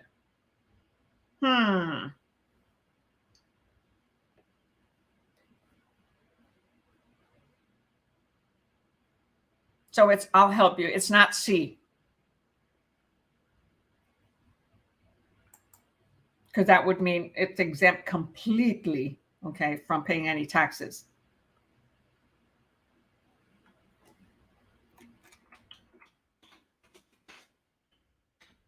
So far, I've got A. The rest of you, type your answer in the chatty chat. So Cindy's got an A. Nobody else? Cindy, what the heck? Why'd you change your answer? You were right. It is A. An exemption from property taxation of portions of the homestead's assessed value. I thought I said something like that.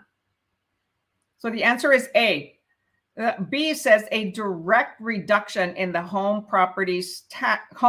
properties tax by a certain percent. It's not just a direct reduction, okay, by a certain percent. It is an exemption. Okay, so not everybody gets that direct reduction. Okay, they've got to go and fill out that one form, and so that they can get the exemption. They already qualify, or we already qualify for the exemption when it's our homestead. And from property taxation of portions of the homestead's assessed value. And when it says portions, so it may not have an exemption from like city schools or other things. I forget which section it is. You don't get it from every section of the property taxes that are assessed by the county assessor. Okay, so it's not a direct reduction by a certain percentage from the whole property tax. No, there are different types of property taxes, right? There are city taxes, there are school taxes, there are road, sewer, and trash taxes, and college taxes. So they'll qualify for a reduction, an exemption from certain portions of the homestead assessed value. So you were right, 16A, 16.4A.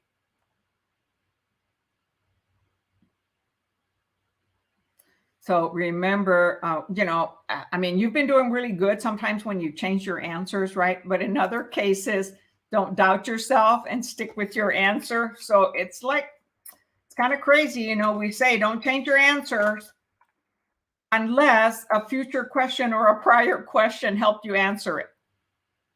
Yes, right? You changed your answer. So the answer was A, an exemption from property taxation of portions, plural, portions, because there are different sections of taxations, different types of taxations, okay? Cities, schools, roads, like I mentioned, colleges. And when you're in the county, you don't have a county tax. You don't have a city tax. That's why people like to live in the county. There's no county tax. So it's only a portion of the assessed value. Okay, it's an exemption. B says a direct reduction in homestead properties tax by a certain percentage. That would mean from all the property tax, they would take a certain percent. Well, it's not. It's from certain portions only. Certain sections or certain categories of it. Okay. All right. Number 5. So don't feel bad. Okay. Sometimes these trick me. And I've been listening to these and reading these. Okay. However, I'm reading them and reading the answer. Okay. Not necessarily sometimes focusing on it, on the material. So I'm just checking to see if there are any questions anywhere on YouTube or our Facebook, and no. All right, number 5. Which of the following is an accurate homestead tax exemption statement? Okay, accurate statement of homestead tax exemption. A $10,000 exemption from county purposes for county purposes. B, a $15,000 exemption for school districts. C, the standard homestead amounts are granted to each family member resident. Or D, disabled persons can receive more than one residence homestead in a year. Which one is an accurate statement for homestead exemption? So remember, you're exempt from, the homestead exempts from portions, okay, of the assessed value. So you're going to ask me which portion? I don't remember. I'd have to look at my property tax statement, and I don't have one in front of me. Well, let me see here.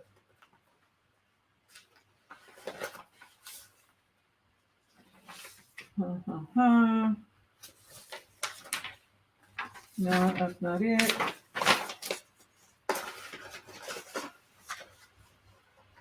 I'm trying to see if I have a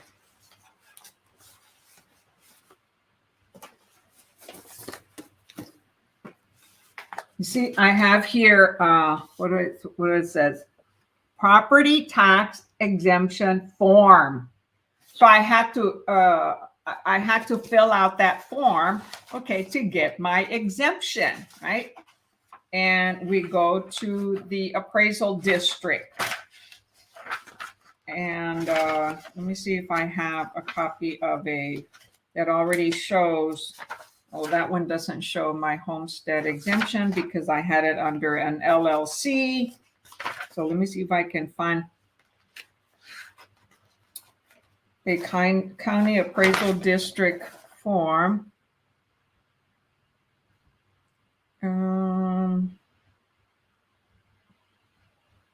Yeah, so you go to a county appraisal district.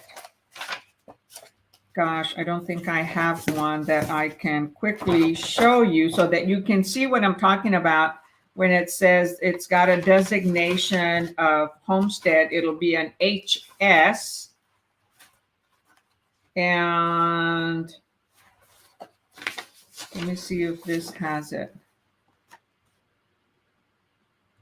So this one is under my name.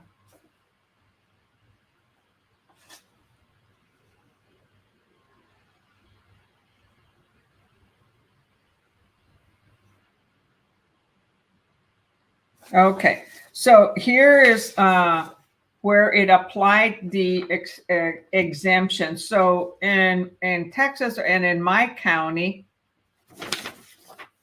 okay, let's see if you can see. You'll see, I'm going to point it out here. Okay, right there. It says exemption of $25,000. And if you look at the left-hand corner, it'll say from Mercedes Independent School District. And you'll see on top, it says tax exemption, right? Homestead exemption. Well, it says exemption amount, okay? It doesn't say homestead, but that is the exemption that I have. And now I have one. So we get a $25,000 amount, but you see how it's not direct on the whole amount, all the taxes? It's just on the independent school district, okay? So that's a type of exemption on how it'll show on this report, but I also wanted to show where it shows the designation HS, homestead exemption, and I would have to pull the county record. This is actually my tax statement, and it doesn't have in there because taxes keep going up. And then once a person turns 65, they'll also get another exemption. Certain taxes will freeze. Okay. Shoot, normally I have a report of my property, and I have one, but it doesn't show the HS. So sorry, can't show you an example. I like to sometimes show you examples so that you can understand it better. So you can see that I had to apply to get the exemption. The homestead is automatic when it's your primary residence and you live in it. However, you want to get the homestead, now you have to go file a form at the county appraisal district in order to get it. Got it? Okay. So did you all answer number 5? All right. So Gina saw that my exemption deduction was reducing the school district, right? So the answer is B. In my case, okay, they reduced it by 25,000. So the amount that the school district I would be taxed for the property value, okay, was 25,000, and they, let's see what the percentage of that particular, okay. So the property value, okay, this was several years ago, okay, 2007. I bought a little house, a tiny house, and I bought it for 47,500. Okay, so it was assessed at that value also. So from the 47,000 for the independent school district, they deducted 25,000, and then they applied the tax rate. Okay, so our total tax rate, I think, is 2.9 or something like that.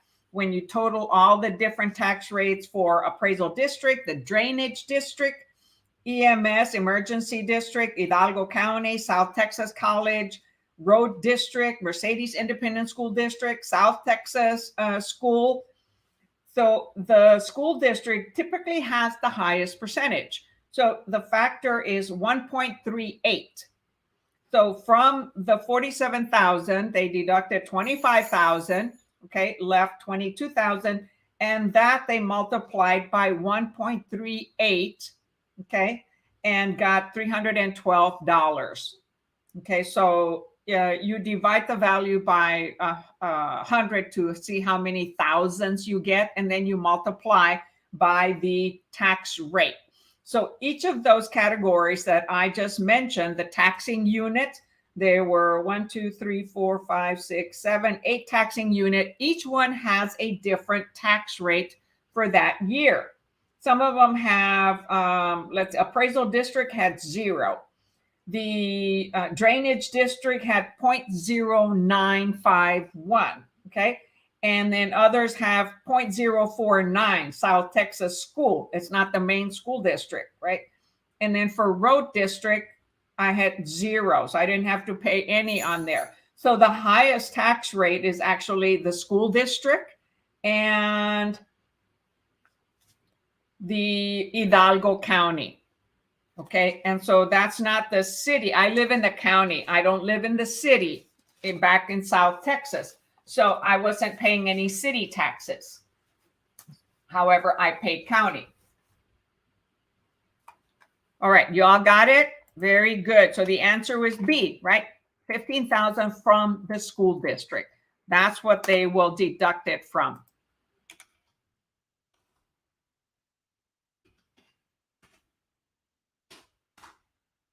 All right, so we're only doing 5 questions for Texas, okay? And today, a little bit, hi, Jean Charles, Family Fun. Hey, that's an interesting name. Let's see if it shows. Jean Charles, Family Fun.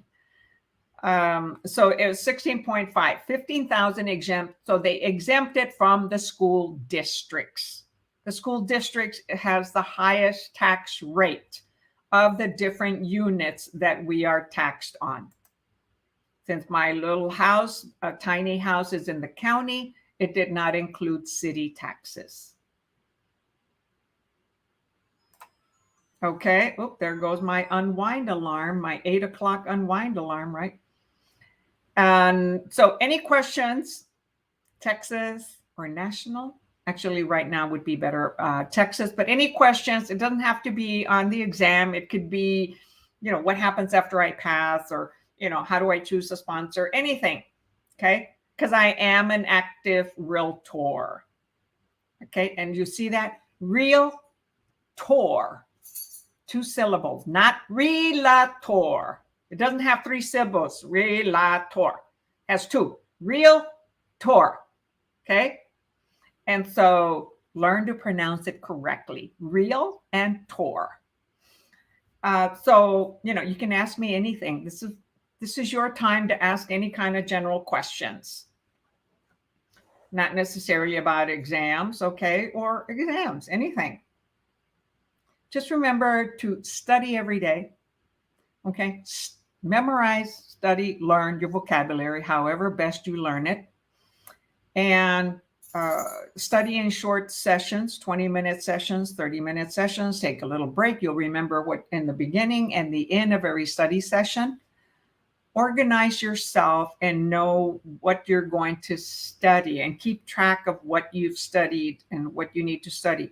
Repeat the questions over and over and over, okay?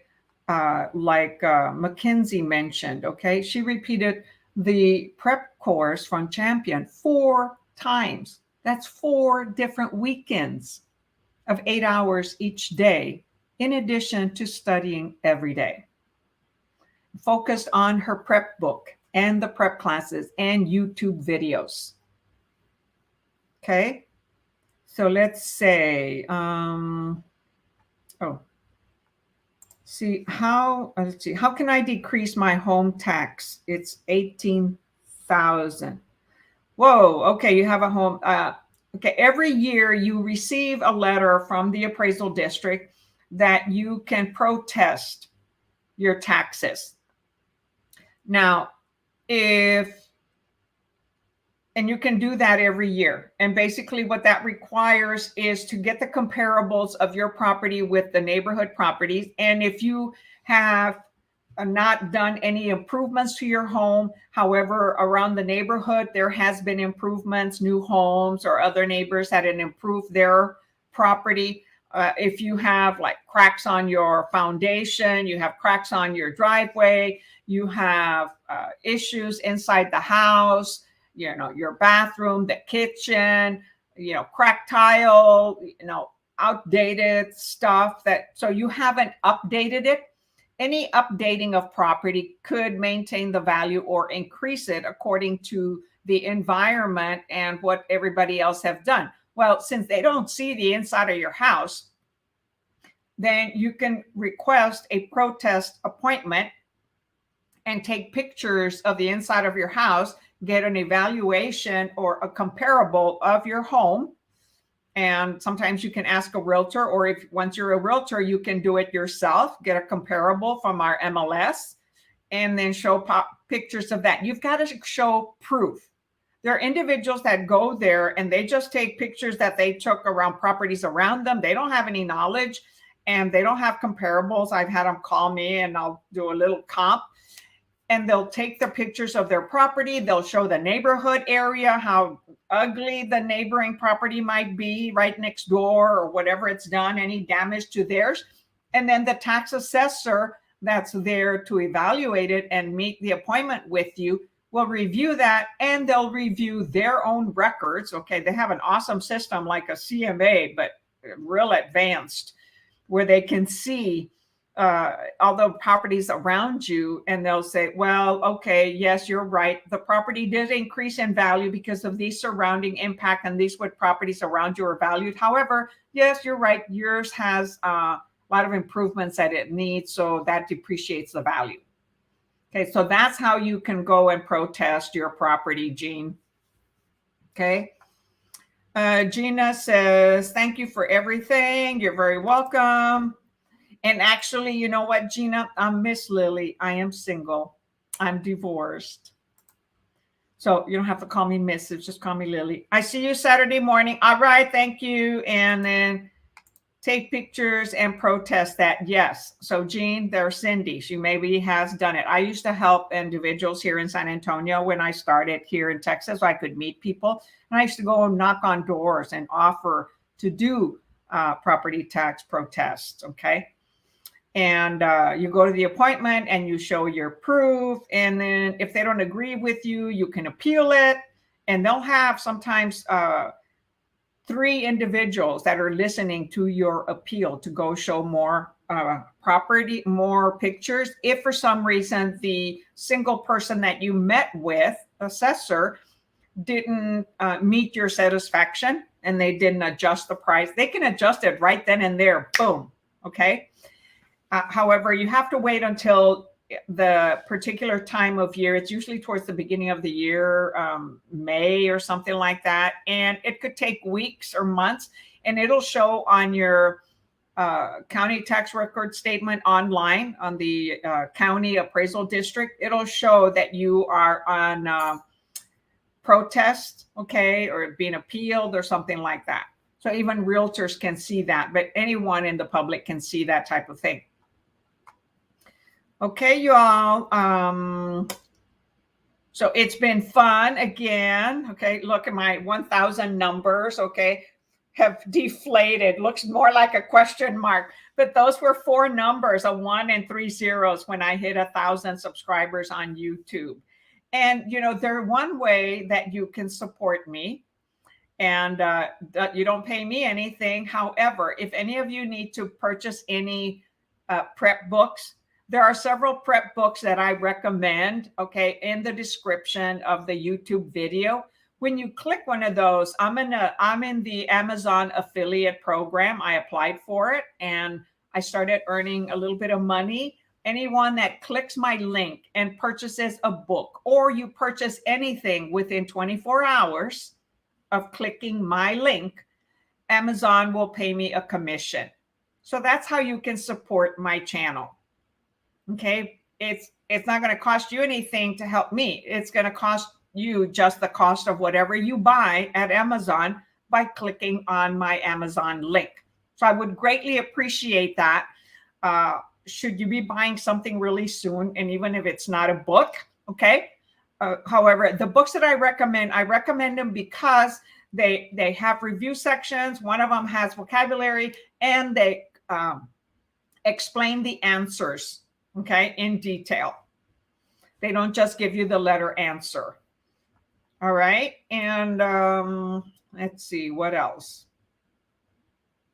Thanks, Gina. Yes, Miss Lillie. I'm Miss Wow Lillie Hendy with YouTube AgentPrep and EXP Realty. All right. We're a cloud-based company. I love it. I work out of home. This is my office. I made my dining area my office in my condo and bought those lights. Eventually, I'm going to be doing a blog and also on the YouTube channel, you know, giving advice or suggestions, or, you know, what it takes to get started. What do you do after you pass your exam, you know, and maybe do some vlogs and show when I'm doing something out in the field so that you can see what it's really like and what you're going to be experiencing. Because real estate business is not as easy. It can be easy. You've got to hustle, work a lot, and lead generate. How do you lead generate? Well, you can go door knocking. You can do open houses. You can send out direct mail, send out letters to expirers, call for sale by owners, cold calling. You can create a YouTube channel and create videos about, you know, there's five main videos that you can do when you start a channel like my Living in San Antonio, Texas. There's a lot of living in a certain city, making videos about neighborhoods, homes in your area, businesses, people that are moving to your city. They're going to see those videos and say, okay, hey, you know what? I'm going to choose San Antonio versus Austin. Why? Cost of living, centrally located. So cost of living is much lower in San Antonio versus Austin, Dallas, and Houston. Yet some people love those other cities, right? And they have a lot more maybe technology. We're centrally located. We're a family-oriented city. We're military USA, okay? And so what are pros and cons of living in Texas? Well, it's really hot, okay? However, it's one of the lowest cost of living states in the U.S. And it's closer to the coast. San Antonio is centrally located, very friendly. It's a huge state. Okay, it takes forever to get from east to west and north to south. And some of the other cons are, you know, in certain cities, there's high traffic, okay? But then other pros are, oh my God, we have awesome barbecue places and people love to have cookouts and, you know, cook outdoors and the beer and football, and we have the Spurs. So you start creating videos like that, and it'll attract people to come to San Antonio and choose you as your realtor. That's another way to do lead generation. So that's why I started getting into YouTube. All right. I created that channel first, living in San Antonio, Texas. And unfortunately, I haven't created many videos recently, but I am revamping it. I'm creating a new banner to put on there. Like I changed my banner on this channel. I have a lion for the fearless attitude, and I have an eagle because I've always wanted to fly like an eagle.